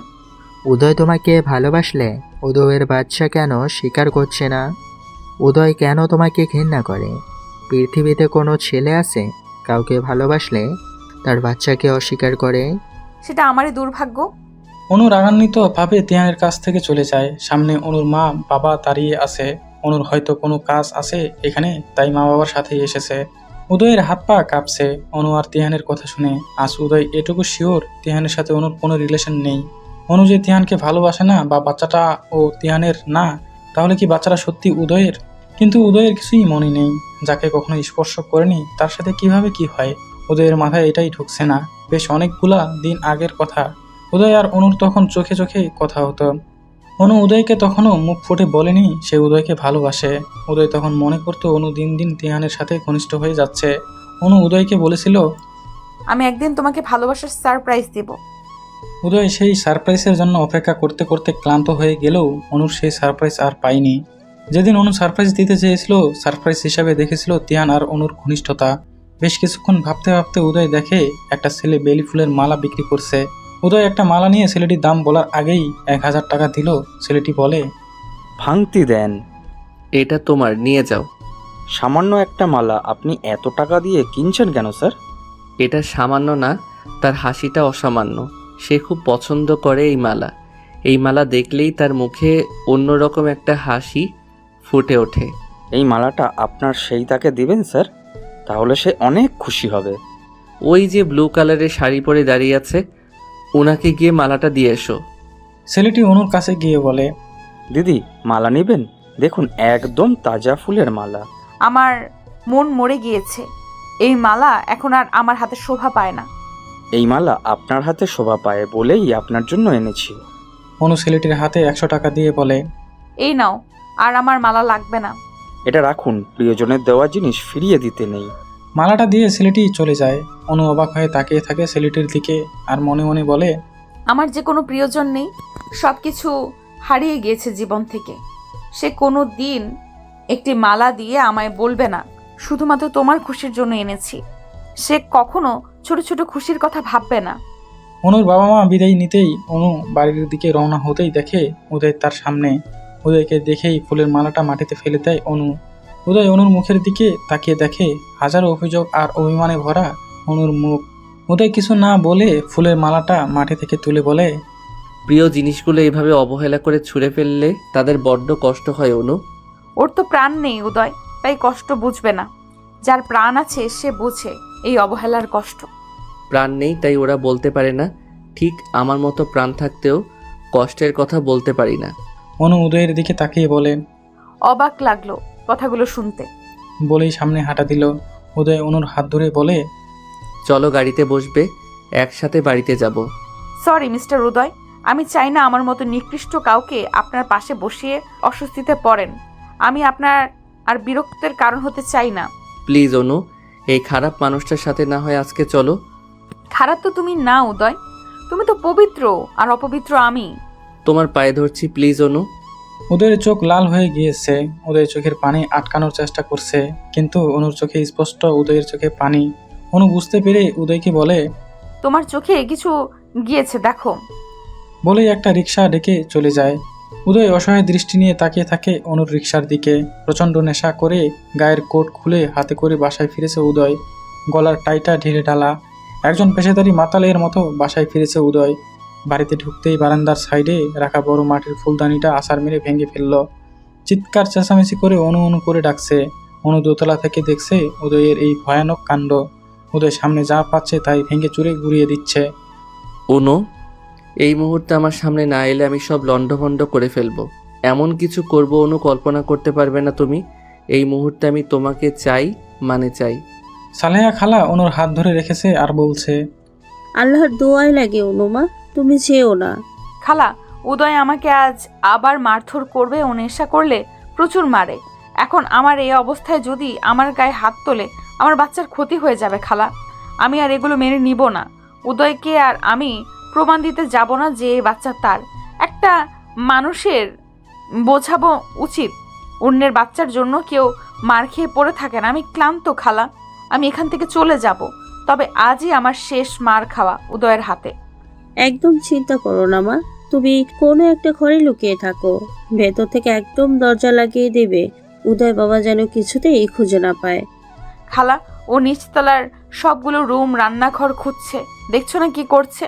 নিচে কোথাও আমি নেই, তার মানে উদয় বুঝে গিয়েছে আমি উপরেই আছি। আমি দরজা লাগিয়ে রাখলে ও দরজা ভেঙে ফেলবে। উদয় অনুকে ডাকাডাকি করেই যাচ্ছে। উদয় এবার নিচতলা থেকে দোতলায় রওনা হয়। উদয়ের বাবা বলে, দাঁড়াও, আজ যদি অনুমায়ের গায়ে হাত তোলো তাহলে এই বাড়িতে অনেক কিছু হয়ে যাবে। রোজ মাতলামু করা শুরু করেছো, বেরিয়ে যাও এক্ষুনি আমার বাসা থেকে। তোমার জন্য সমাজে মুখ দেখাতে পারবো না দেখছি। মানুষ আমাকে কি বলবে, ছি, যে আমার ছেলে নিয়মিত নেশা করে বউকে মারে। অনুকে ডেকে দাও বাবা। বাড়াবাড়ির লিমিট আছে উদয়, তুমি সব কিছু সীমা লঙ্ঘন করে ফেলেছ। আমার লজ্জা হচ্ছে তোমার মতো সন্তানের জন্ম দিয়েছি বলে। আজকের পর আর মা বলে ডাকবে না আমায়। বেরিয়ে যাও এ বাড়ি থেকে। অনুর গায়ে হাত দিলে আজ আমাদেরও হাত উঠবে। উদয় কারো কথার কোনো উত্তর না দিয়ে সোজা দোতলায় চলে যায়। উদয়ের মা বাবা উদয়ের পিস পিস আসে। তারা উদয়কে বিভিন্নভাবে খারাপ কথা বলে যাচ্ছে, কিন্তু উদয় পাত্তা দিচ্ছে না কোনো কিছুতে। অনু অনু করে ডেকে যাচ্ছে উদয়, কিন্তু অনু কোনো কথার উত্তর দিচ্ছে না। অনু ভয়ে চুপসে আছে, ভয়ে বুক কাঁপছে অনুর, কারণ উদয়ের মার খুব সাংঘাতিক মার। দোতলার সব রুম তন্ন তন্ন করে খুঁজে যাচ্ছে, কিন্তু কোথাও নেই। উদয় খেয়াল করে সালেহা খালার পিছে লুকিয়ে আছে অনু। উদয় এক পা করে অনুর দিকে এগোতে থাকে। সালেহা খালা সহ উদয়ের মা বাবা উদয়কে আটকানোর চেষ্টা করছে। উদয় ওর নিজের মতো করে এগোচ্ছে। অনু চোখ বন্ধ করে বলতে থাকে, আমি মেনে নিচ্ছি এই বাচ্চা আপনার না, তবু আমার গায়ে হাত দিও না। দোহাই তোমার, আমার বাবা মায়ের হাতে আমাকে তুলে দাও প্লিজ। আমি আর কোনোদিন আসবো না তোমার জীবনে। উদয় সবাইকে অবাক করে দিয়ে অনুকে হাসকা টান দিয়ে এনে বুকের সাথে জড়িয়ে ধরে। সালেহা খালা, উদয়ের মা বাবা সবাই অবাক হয়ে যায়। তারা কি ভেবেছিল আর কি হলো। নেশাক্ত অবস্থায় উদয়ের খেয়াল নেই তার মা বাবা দাঁড়িয়ে আছে। উদয় অনুকে জড়িয়ে ধরে কান্না ভেজা কণ্ঠে বলে, আজ আমার সাথে গাড়িতে আসলে না কেন? আমার খুব ইচ্ছা করছিল তুমি আমার পাশে এসে বসবে। আমার তোমার সঙ্গ পেতে মনে চাচ্ছিল। অনু, আমার কেমন পাগল পাগল লাগছে তুমি ছাড়া। আমি এত খারাপ কিভাবে হয়ে গেলাম অনু? দেখো অনু, এরা সবাই আমাকে কত খারাপ ভাবে। আমি নাকি তোমাকে মারবো। আমি কি সত্যি তোমার গায়ে হাত তুলতে পারি? অনু, এরা আমাকে তোমার কাছে আসতে দিতে চাইছিল না। আমার যে তোমাকে দেখতে চাওয়ার তীব্র তৃষ্ণা পেয়েছিল। অনু, আই লাভ ইউ অনু। আমি তোমাকে পাগলের মতো ভালোবাসি। আমার হার্টবিটের স্পন্দন শোনো অনু। এইখানে তোমার জন্য কত যন্ত্রণা। অনু, এই খারাপ হয়ে ছেলেটাকে আগের উদয়তে পরিণত করো, না হয় আমাকে মেরে ফেলো। আমার হৃদয় অনেক আগেই তোমাতে সমর্পণ করেছি। অনু অবাক হয়ে যায় উদয়ের এমন কথা শুনে। উদয়ের বুকে দীর্ঘ ক্লান্তির নিঃশ্বাস নিচ্ছে অনু। দু চোখ বেয়ে পানি ঝরে যাচ্ছে। এ যেন ভীষণ ক্লান্তির পরে স্বস্তি। উদয় অনুর পেটে হাত দিয়ে বলে, এই বেবি, তুই যদি সত্যি আমার হোস, তাহলে তোর মাম্মাকে কেন বলিস না পাপ্পার কষ্ট হয়? পাপ্পা সেটা বোঝাতে পারে না। তোর মাম্মাকে বল পাপ্পার কষ্ট দূর করে দিতে। পাপ্পার মনের মাঝে অনেক কষ্ট। তুই আর তোর মাম্মা আমাকে খুব ঘৃণা করিস, তাই না? আমি তোদের ভালোবাসা পাওয়ার যোগ্য না। আমি তোর মাম্মাকে কখনো বুঝতে চেষ্টা করিনি। তোর মাম্মা কেন আমাকে বোঝাতে পারে না, কেন আমার সন্দেহ দূর করতে পারে না? আই লাভ ইউর মাম্মা। বলেই উদয় ঘুমিয়ে যায় অনুকে জড়িয়ে ধরা অবস্থায়। অনু তাকিয়ে দেখে উদয়ের মা বাবা, সালেহা খালা তাকিয়ে আছে, সবাই যেন আজ হতবাক। অনু উদয়ের বাবাকে বলে, বাবা উদয়কে একটু ধরুন।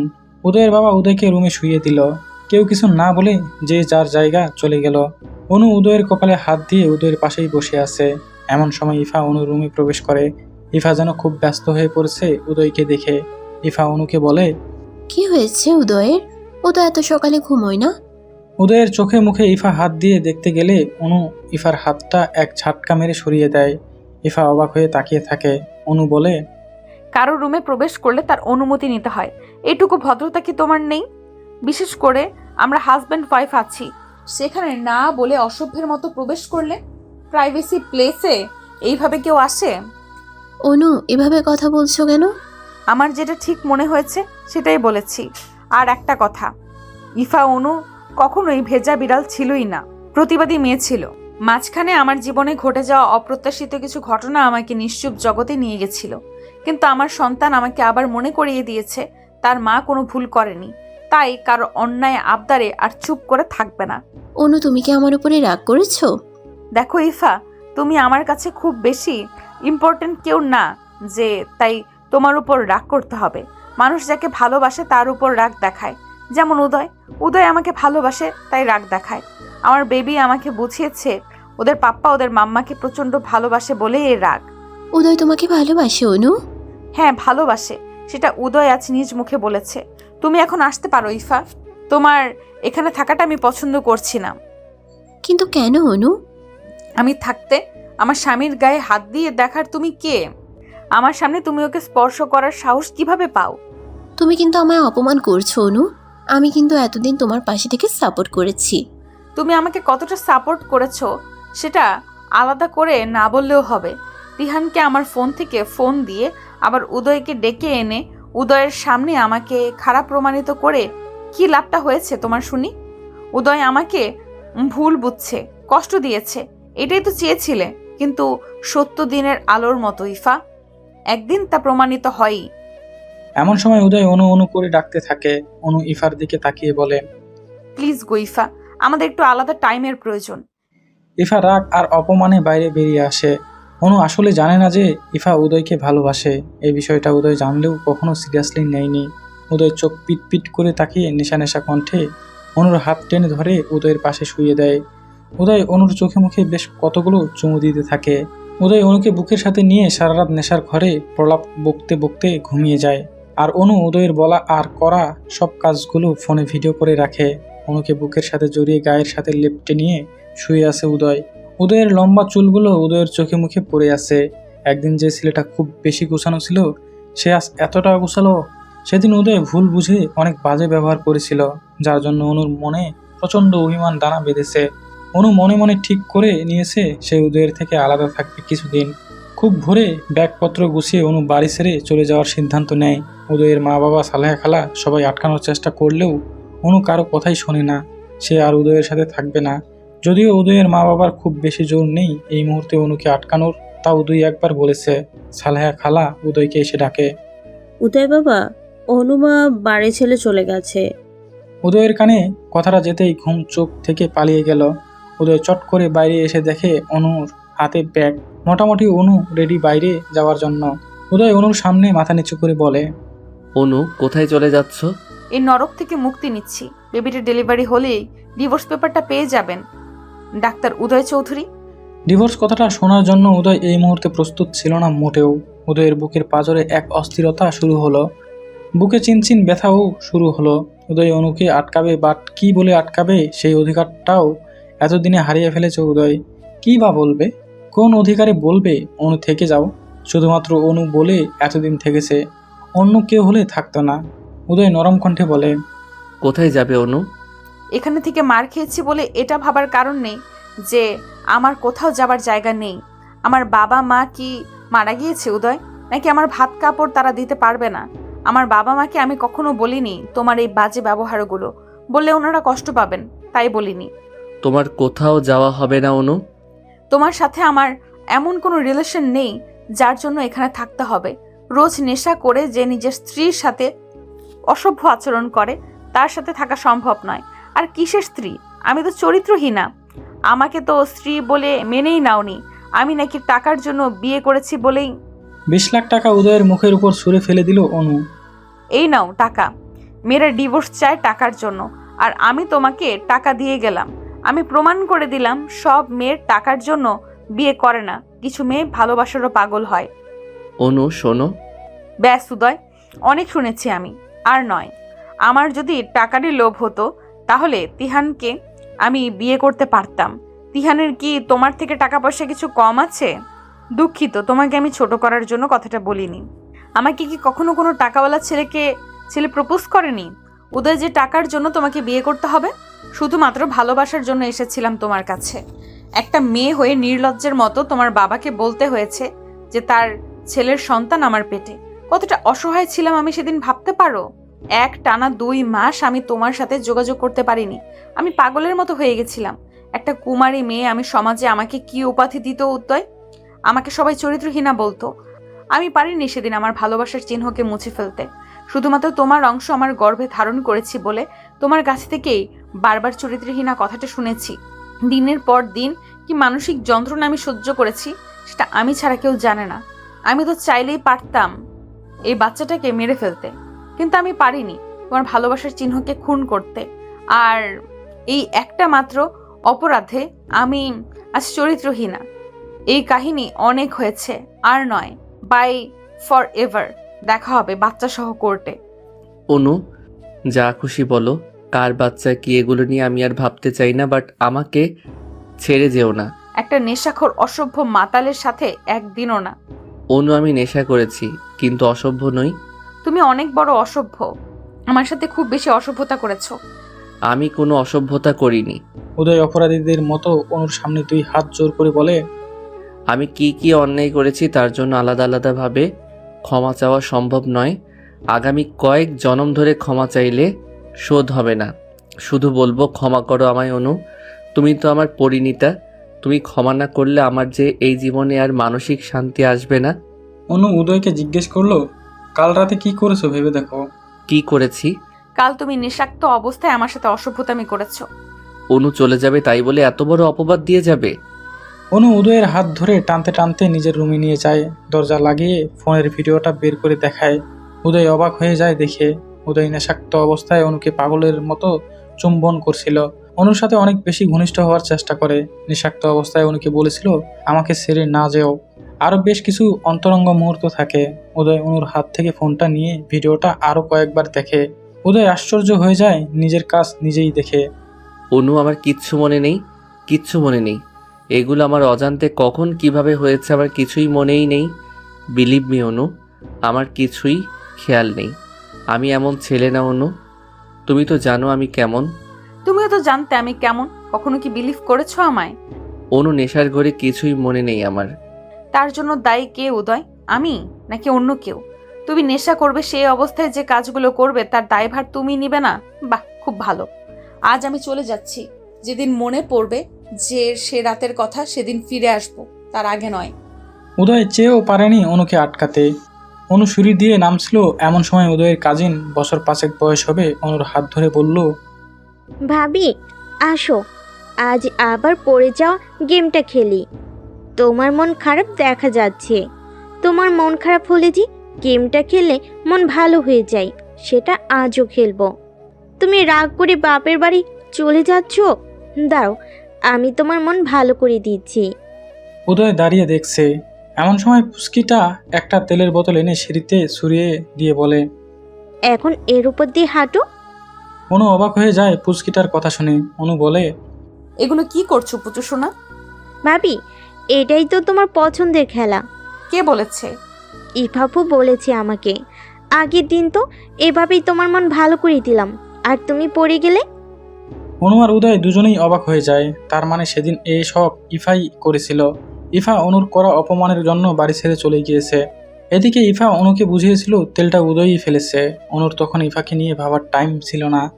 বেগ নিয়ে সোজা বাপের বাড়িতে চলে যায়। কেটে গেছে 1 মাস। অনু উদয়ের সাথে কোনো যোগাযোগ করেনি।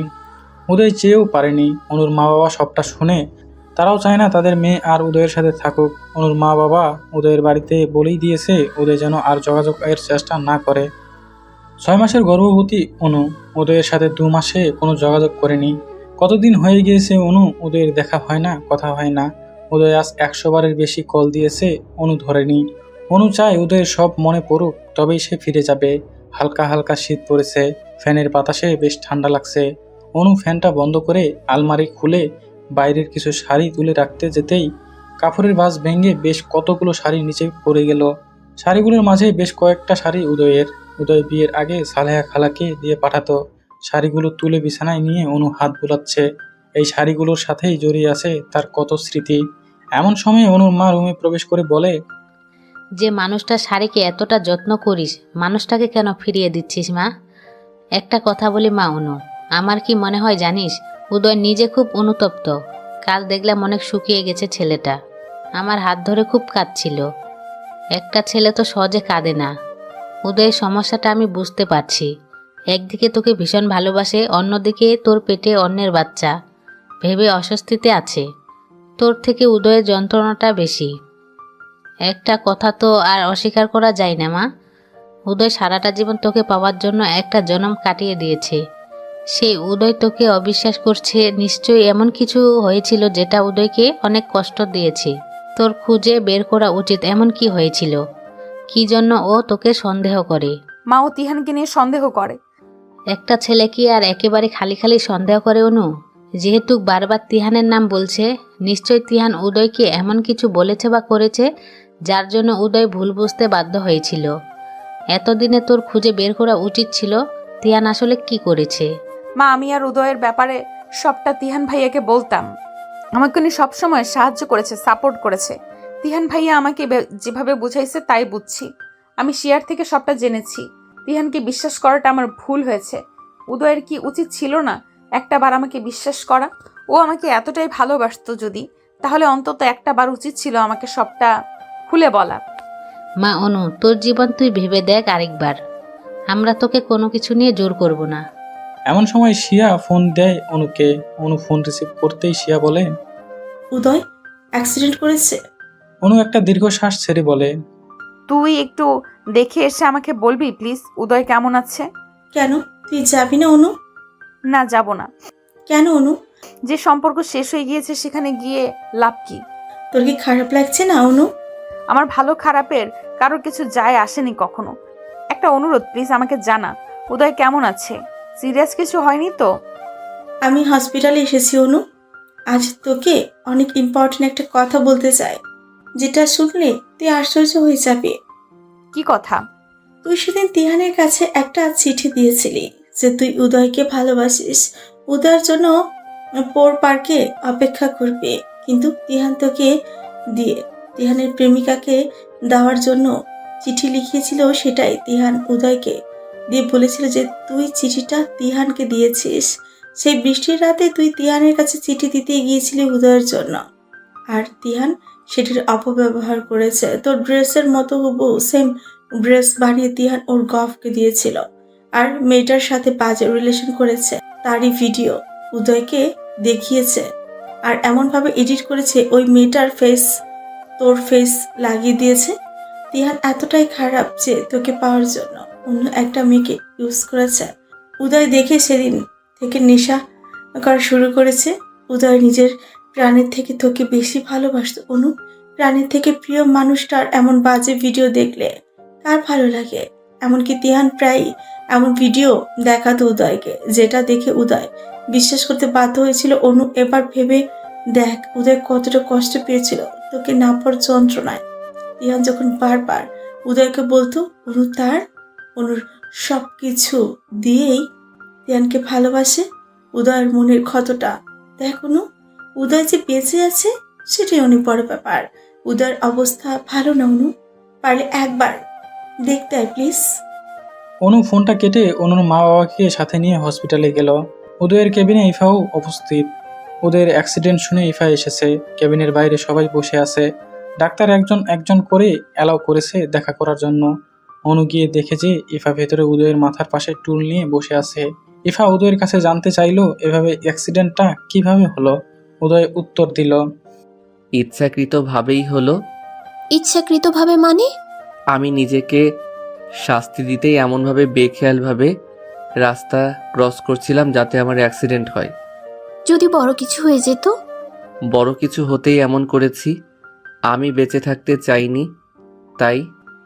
এসব পাগলামির কারণ কি উদয়? অনু। মানে? এসবের মানে অনু।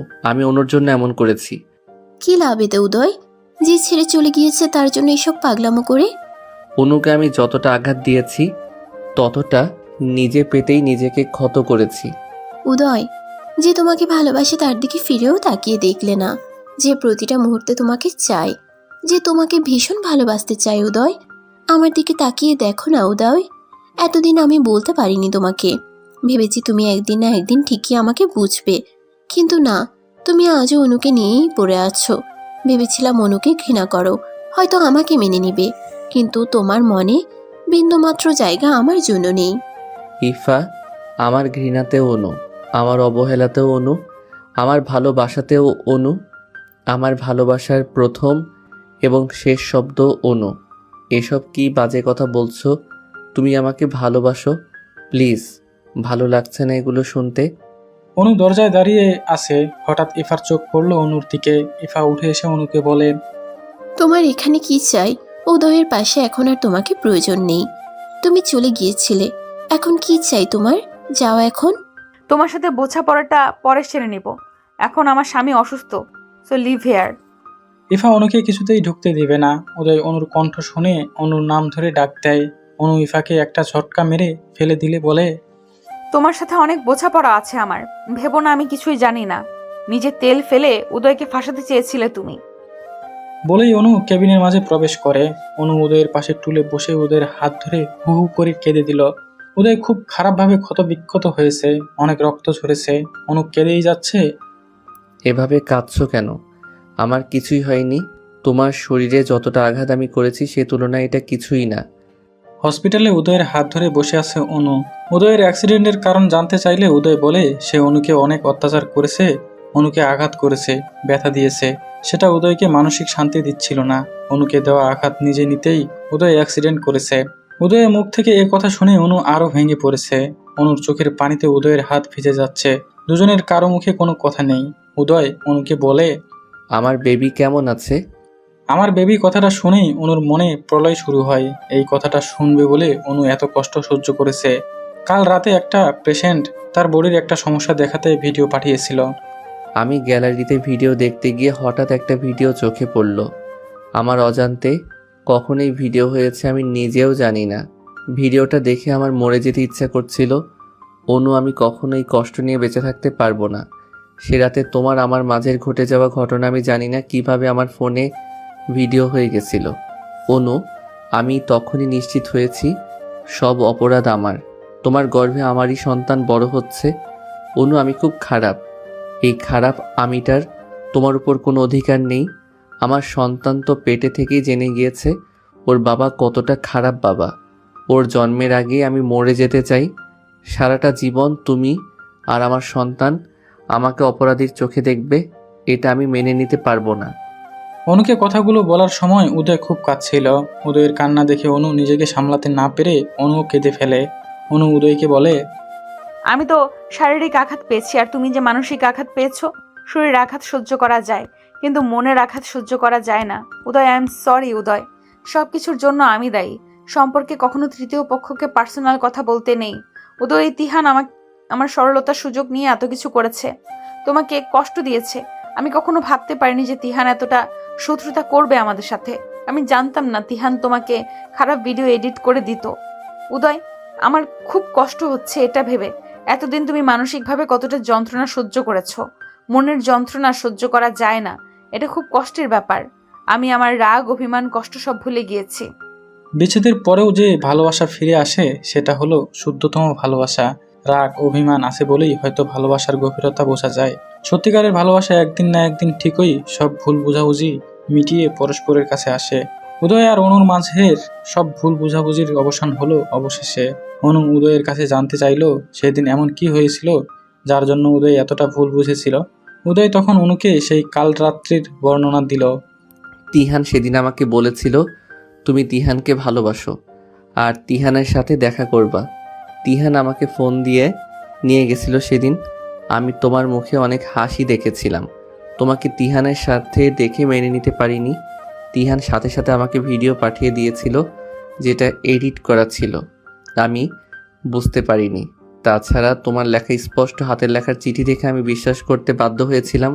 সেদিন সেই হাসিটা তোমার জন্যই ছিল পাগল।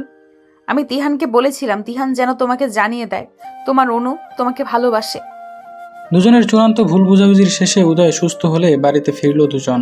পরিবারে অনেকদিন পর আনন্দের উল্লাস শুরু হলো। ফ্যামিলির সুখ শান্তি ফিরে আসাতে উদয়ের বাবা বাড়িতে একটা ছোট্ট দোয়া অনুষ্ঠানের আয়োজন করলো। উদয় অনুর জীবনের সুখ শান্তি কামনা করে দোয়া করলো সবাই। ব্যালকনিতে দাঁড়িয়ে আছে অনু।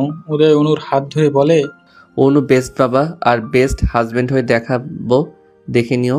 তুমি সবসময়ই বেস্ট ফর মি। অনু নিজের পেটে হাত দিয়ে বলে, এই পুচকু, তোর বাবা তোকে খুব ভালোবাসে তাই না? অনু পুচকু খুব হ্যাপি আর জানো, পুচকু বুঝে গিয়েছে ওর বাবা ওকে খুব ভালোবাসে। সেদিন উদয় আর অনুর কথার মাঝে ইফা উপস্থিত হয়। বিষয়টাতে অনু খুবই বিরক্ত। অনু কিছুই না বলে চুপ হয়ে মুখ অন্যদিকে ঘুরে দাঁড়িয়ে আছে। উদয় ইফাকে বলে, কিছু বলবে? আমার শরীরটা খারাপ, একটু দেখে নিবে? কি সমস্যা, জ্বর নাকি অন্য কিছু? তুমি তো ডাক্তার, একটু ভালোভাবে চেক করে দেখো না কি হলো।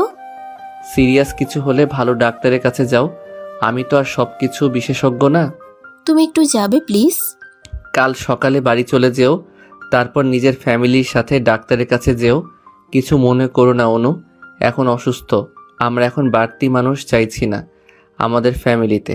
তাছাড়া আত্মীয় বাড়ি বেশি দিন এসে থাকাটাও ঠিক নয়। আর হ্যাঁ, ইফা তোমাকে পুলিশে দেওয়া হয়নি, এটাই অনেক বড় ব্যাপার। সিঁড়িতে তেল ফেলে অনুর ক্ষতি করতে চেয়েছিলে তুমি। তুমি কি ভেবেছো আমি সবটা ভুলে গিয়েছি? আমি কিছুই ভুলিনি। কেন করেছো এগুলোর উত্তর দাও। অনুকে কষ্ট দিতে করেছি, আর যা করেছি বেশ করেছি। অনুর জন্য আমি তোমার ভালোবাসা পাইনি উদয়। আমি তোমাকে চাই উদয়, ভীষণভাবে চাই। এই জীবনে আমার তোমাকে চাই। অনু ইফার গালে একটা থাপ্পড় মেরে বলে, অনু ইফার গালে একটা থাপ্পড় দিয়ে বলে, টিয়ানের সাথে মিলে সবটা তুমি করেছো। আমার আর উদয়ের সব অশান্তির মূলে তুমি রয়েছো। দেখো ইফা, আমি আর উদয় আজ এক হয়ে গিয়েছি, আর চাইলেও কেউ আমাদের জীবনে অশান্তি করতে পারবে না। ইফা রাগে অপমানে ফুঁসতে ফুঁসতে উদয়ের বাড়ি থেকে বেরিয়ে যায়। এইদিকে অনু গাল ফুলিয়ে আসে। উদয় অনুকে কোলে নিয়ে রুমে নিয়ে যায়। অনুর একটা মাথা ধরেছে। উদয় অনুর মাথায় হালকা একটু নারকেল তেল দিয়ে মাথায় চিরুনি দিয়ে চুল বেনি করতে করতে বলে, অনু, আমার মনের মাঝে খুব অশান্তি হয় সব সময়। কেন? অতীত, সব সময় আমার অতীত মনে পড়ে। অনু উদয়ের দিকে ঘুরে উদয়ের কপালে একটা চুমু দিয়ে উদয়ের বুকে মাথা দিয়ে বলে, জানো, আমার এখন সব সময় খুবই শান্তি লাগে, কারণ এই বুকটায় মাথা রাখতে পারি। আগে কি হয়েছিল সব ভুলে গিয়েছি। আমার এখন তুমি আছো, এতেই আমি খুশি জান পাখি। উদয় অনুর মাথায় থুতনি ঠেকিয়ে বলে, অনু, তুমি আছো বলে জীবনটা এত সুন্দর। এই জন্য ছোটবেলা থেকে আমি শুধুই তোমাকে ফলো করতাম। ছোটবেলায় উদয় অনুকে ফলো করত, আর মাঝে মধ্যে অনুর ব্যাগ থেকে টাকাও চুরি করত। সেগুলো ফেরত চায় অনু। উদয়কে অনু বলে, তুমি প্রায় আমার টাকা চুরি করতে। ওয়েট, টাকা দিচ্ছি। উদয় আলমারি খুলে অনুর থেকে নেওয়া সব টাকাগুলো বের করে দেখালো। সব টাকার গায়ে লেখা আই লাভ ইউ অনু। অনু টাকাগুলো গুনে হিসাব করলো। 2 টাকা থেকে শুরু 1000 টাকার নোট সবই আছে। অনু গুনে দেখলো 18,200 টাকা মোট হয়েছে। অনু উদয়কে বলে, এইভাবে টাকাগুলো যত্ন করে রেখে দিয়েছো? তুমি নিজে তো একটা যত্নের মানুষ আমার কাছে। 8 মাসের গর্ভবতী অনু। উদয় 24 ঘন্টা অনুর খেয়াল রাখছে। অনুকে একটা কুটোও নাড়তে দেয়নি। সকালে অনুকে খাইয়ে উদয় চেম্বারে যায়, আবার সারাদিন ফোন করে অনুর খোঁজ খবর রাখে। উদয় আর অনুর মাঝের সব ভুল বুঝাবুঝি মিটে গিয়েছে। উদয় আর অনু এখন অনেক ভালো আছে। হঠাৎ অনুর গরুর ভুঁড়ি আর রুটি খেতে মনে চেয়েছে। এমন একটা খাবার হুট করে কাকে বলবে? বললেও তো পাওয়া যাবে না। উদয় অনুকে ফোন দিয়েছে অনুর কিছু খেতে ইচ্ছা করছে না কিনা। তাহলে উদয় নিয়ে আসবে, কিন্তু অনু শুধু মুখ কুচকাচ্ছে, উদয়কে বলতেই পারছে না। এমন সময় সালেহা খালা উদয়কে পাশ থেকে বলে, উদয় বাবা, অনুমায়ের তো গরুর ভুঁড়ি খেতে ইচ্ছে করছে। উদয় সবগুলো রেস্টুরেন্টে ফোন দিয়ে একটা রেস্টুরেন্টের রান্না করা ভুঁড়ি পেয়ে গেল। উদয় রেস্টুরেন্ট থেকে ফেরার সময় অনুর জন্য বেশ কয়েকটা শাড়িও কিনলো, সাথে কাচের চুড়িও কিনলো, কারণ আজ অনুর জন্মদিন। উদয় অনুকে একটা সারপ্রাইজ দিতে চায়। উদয় হঠাৎ খেয়াল করে তিহানকে পুলিশে ধরে নিয়ে যাচ্ছে। উদয় একটা পরিচিত লোকের থেকে জানতে পারে একটা মেয়ের সাথে ভালোবাসার অভিনয় করে তাকে রেপ করে এতদিন লুকিয়েছিল। পুলিশ আজ তাকে খুঁজে পেয়েছে। উদয় যেন মারাত্মক একটা স্বস্তি পেল। অপরাধ করে কেউ কোনোদিন পালিয়ে ভালো থাকতে পারে না। ইফা নিজেই অনুতপ্ত, আর তিহানের বিচার আইন করবে। উদয় বাসায় ফিরেই অনুকে পেছন থেকে জড়িয়ে ধরে গালে কয়েকটা চুমু দিয়ে বলে, শুভ জন্মদিন কলিজা। অনু অবাক হয়ে যায় উদয় এত ঝামেলার মাঝেও এটা মনে রেখেছে। অনু উদয়কে জড়িয়ে ধরে বলে, আই লাভ ইউ টু কলিজা, ভীষণ মিস করছিলাম তোমাকে। কয়দিন বা বাঁচবো, বেশি টাকা দিয়ে আর কি করব? ডিউটি কমিয়ে দিয়ে তোমাকে টাইম দিব। অনেক টাকা জমিয়ে রেখে মারা গিয়ে লাভ কি? তার থেকে তোমাকে সময় দিব, সেটাই ভালো হবে, তাই না কলিজা? উদয়, অনেকটা ভুল বোঝাবুঝির পরে আমরা এক হয়েছি। বাকিটা জীবন এইভাবেই তোমার হাত ধরেই কাটিয়ে দিতে চাই। অনু, আমি অনেক ভাগ্যবান। আমার সব দোষ ত্রুটি ক্ষমা করে দিয়ে এ অধমকে তোমার জীবনে জায়গা দিয়েছ। তোমাকে পেয়েছি, আমি অনেক ভাগ্যবান। তাই সারাটা জীবন এইভাবেই পাশে থেকো। অনুর পেটে একটা চুমু দিয়ে বলে, আমার বেবিকে আমার কোলে তুলে দাও অনু। একটা মানুষের জীবন অপূর্ণ বেবি ছাড়া। তুমি আমার কাছে আল্লাহর দেওয়া বেস্ট গিফট, আর তুমি বেস্ট বলেই তোমার মতোই বেস্ট গিফট আমাকে দিতে চলেছ। আমার জীবনের সবটুকু সুখ দিয়ে আমি তোমাদের সুখী রাখবো অনু। আমি তোমার জন্য ছোট্ট একটা ড্রিম হাউস বানাবো অনু, যেখানে তুমি, আমি আর আমার ফিউচার থাকবে। অনু উদয়ের হাত ধরে বলে, বাকিটা জীবন এইভাবেই তোমার হাত ধরেই কাটিয়ে দিতে চাই। উদয় রাত 12টা বাজতেই ইয়া বড় একটা কেক হাজির করলো। নিজের ফ্যামিলি সাথে নিয়ে অনুর জন্মদিন সেলিব্রেট করলো। পরের দিন উদয় নিজ হাতে অনুকে একটা লাল শাড়ি পরিয়ে দিল বাঙালি মতে। হঠাৎ অনুর সাজতে মন চেয়েছে। অনুর ইচ্ছা পূরণ করতেই উদয় অনুকে নিজের মনের মতো করে সাজিয়ে দিল। অনুর লিভার পেইন এর এখনো দেরি আছে, মাত্র 8.5 মাস চলছে। উদয় সেদিন হসপিটালে এমার্জেন্সি মিটিংয়ে ছিল। অনুর হঠাৎ প্রচন্ড পেটে পেইন শুরু হয়েছে। অনু ব্যথায় ছটফট করছে। উদয়কে ফোন দিয়ে জানাতেই উদয় ভয়ে পেয়ে যায়। এত দ্রুত কিভাবে সম্ভব? এখনো তো ডেট হয়নি। উদয় গাইনি ডাক্তারকে বিষয়টা জানালে গাইনি ডাক্তার বলে মিসক্যারেজ এর ভয় আছে। এমন টাইমে খিঁচুনি হয়ে মা বাচ্চা উভয়ই মারা যায়। উদয় কথাটা শুনে মারাত্মক ভয় পেয়ে যায়। বাড়িতে দ্রুত অ্যাম্বুলেন্স পাঠিয়ে দিল। অনুকে হসপিটালে আনা হলো দ্রুত। অনু ব্যথায় ছটফট করছে আর বলছে, উদয়, আমি বোধহয় বাঁচবো না, আমার বেবিকে তুমি দেখে রেখো। উদয় অনুর হাত ধরে বলে, কিছুই হবে না তোমার। তোমার বেবি আর তুমি দুজনেই সুস্থ থাকবে, ভয় পেও না অনু। টেনশনে উদয়ের প্রেসার বেড়ে যাচ্ছে। ডাক্তারকে উদয় বলে দিয়েছে, যেভাবেই হোক মা বাচ্চা দুজনকেই বাঁচাতে হবে। এই বাচ্চার জন্যই অনু অনেক কষ্ট করেছে। এই বাচ্চার কিছু হলে অনুকে বাঁচানো যাবে না। ডাক্তার উদয়কে বলে, অনুকে এখনই অপারেশন করতে হবে, তাহলে হয়তো মা বেবি দুজনই কেউ বাঁচানো যাবে। উদয়ের অনুমতিতে অনুকে ওটিতে নেওয়া হলো। উদয় অনুর জন্য বিভিন্ন মসজিদে মানত করলো। ফ্যামিলির সবাই টেনশন করছে কি হবে না হবে এটা ভেবে। ইফাও হসপিটালে এসেছে। ওটি শেষ হলে ডাক্তার গুড নিউজ দিল, অনু সুস্থ আছে। যমজ 2টা ছেলে হয়েছে। উদয় যেন খুশিতে পাগল হয়ে যাওয়ার উপক্রম। অনুর কেবিনে ঢুকেই অনুর গালে চোখে চুমু দিয়ে ছেলেদের কোলে তুলে নিল। অনুর হাত ধরে বলে, আল্লাহর কাছে লাখ লাখ শুকরিয়া, তুমি ঠিক আছো। তাই ইফা অনুর কাছে এসে ক্ষমা চেয়ে নেয়। অনুও ইফাকে ক্ষমা করে দিল। অনুর আর তার 2 ছেলেকে বাড়িতে আনা হলো। অনুর মা বাবাও এসে অনুর বাড়িতেই উঠেছে, কারণ 2টা বাচ্চা সামলাতে অনু আর উদয় দুজনের মা বাবাই হিমশিম খেয়ে যায়। অনু আর উদয়ের মা বাবা দুপক্ষই ভীষণ খুশি। তাদের নাতি নিয়েই তাদের দিন কেটে যায়। বাচ্চাদের বয়স 1.5 বছর হতেই মহা অশান্তি শুরু হয়। বাচ্চা 2টাই হাঁটা শিখেছে, 2টাই ভারী দুষ্ট হয়েছে। উদয়ের ফোন নিয়ে একবার পানিতে ভেজাচ্ছে, ইচ্ছা করে দুজনে বিছানায় হিসু করছে। রিমোট ভেঙে ফেলছে, রুমের জিনিসপত্র সব এলোমেলো করে রাখছে। অনুকে বাচ্চারা অতিষ্ঠ করে তুলছে। রাত 12টার আগে একটাও ঘুমোয় না, আবার ভোর 4টায় উঠে যায়। অনু বাচ্চাদের উদয়ের কাছে রেখে পাশের রুমে গিয়ে ঘুমিয়ে পড়ে। ইদানিং অনু রোজ এই কাজ করছে। বাচ্চাদের বকলে উদয় আবার রাগ করে, তাই অনু উদয়ের কাছেই বাচ্চাদের রেখে যায়। অনেকদিন হয়েছে দুজনে একটু আলাদা সময় কাটাতে পারে না। অনু রাত 11টার দিকে পাশের রুমে গিয়ে ঘুমিয়েছে। উদয় বাচ্চাদের ঘুম পাড়িয়ে পাশের রুমে গিয়ে অনুকে জড়িয়ে ধরে। অনু বলে, এই তুমি যাও তো, সারাদিন তোমার বাচ্চারা আমাকে ঘুমাতে দেয় না। ওদের পিছে ঘুরতে ঘুরতে আমি ক্লান্ত, এখন ঘুমাবো। উদয় আরো একটু শক্ত করে জড়িয়ে ধরে বলে, হুম, আজ বউকে জড়িয়ে ধরে ঘুমাবো। ওদের পাশে আজ সালেহা খালাকে রেখে এসেছি। অনু ঘুম ঘুম চোখে বলে। ওদের ঘুমাতে দাও না। উদয় অনুর গলায় ঠোঁট ডুবিয়ে বলে, একটু ভালোবাসতে দাও না। দুইটা ছেলের বাবা হয়েছি বলে কি আমি বুড়ো হয়ে গিয়েছি? বউকে ভালোবাসতে পারবো না? এই 1 বছরের যা গ্যাপ গিয়েছে সবটা উসুল করে নিব। অনু বুঝতে পেরেছে তার উদয় আজ অনেক রোমান্টিক মুডে আছে, তাকে কোনোভাবেই আটকানো যাবে না। বাধ্য হয়েই বরের কাছে ধরা দিতে হলো। উদয় অনুকে আদর করতে করতে ঘুমিয়ে গেল। পরের দিন খুব ভোরে উদয় তাকিয়ে দেখে অনু তার কোলের মাঝে আর 2 বাচ্চা তাদের কাছে এসে হাতে তালি দিচ্ছে আর হাসছে। অনু উদয়কে ঝটকা মেরে ফেলে দিয়ে বলে, সরো, ছেলেরা বড় হচ্ছে, দুষ্টুমি কমিয়ে দাও। ছেলে দুইটা সত্যি দুষ্টু হয়েছে। উদয় অনুকে একটা চুমু দিলেই দাদু আর নানুকে বলে দেয় সাথে সাথে। এই বাচ্চা দুটোই তাদের ফ্যামিলির হাসি আনন্দের একমাত্র কারণ। আসলে এই বাচ্চা ছাড়া একটা ফ্যামিলি সম্পূর্ণ অপূর্ণ থাকে। সব অপূর্ণতা বাচ্চারা পূর্ণ করে দেয়। উদয় অফিস থেকে আসলে অনুর জন্য চকলেট সাথে বাচ্চাদের জন্য চকলেট নিয়ে আসে। উদয়ের কাছে অনু একটা বাচ্চা। এই দুষ্ট 2টা বাচ্চার জন্য উদয়ের ফ্যামিলি আরো বেশি জীবন্ত হয়ে উঠেছে। উদয় অনুর ভালোবাসা পূর্ণতা পেয়েছে তাদের 2 সন্তানের জন্য। সমাপ্ত।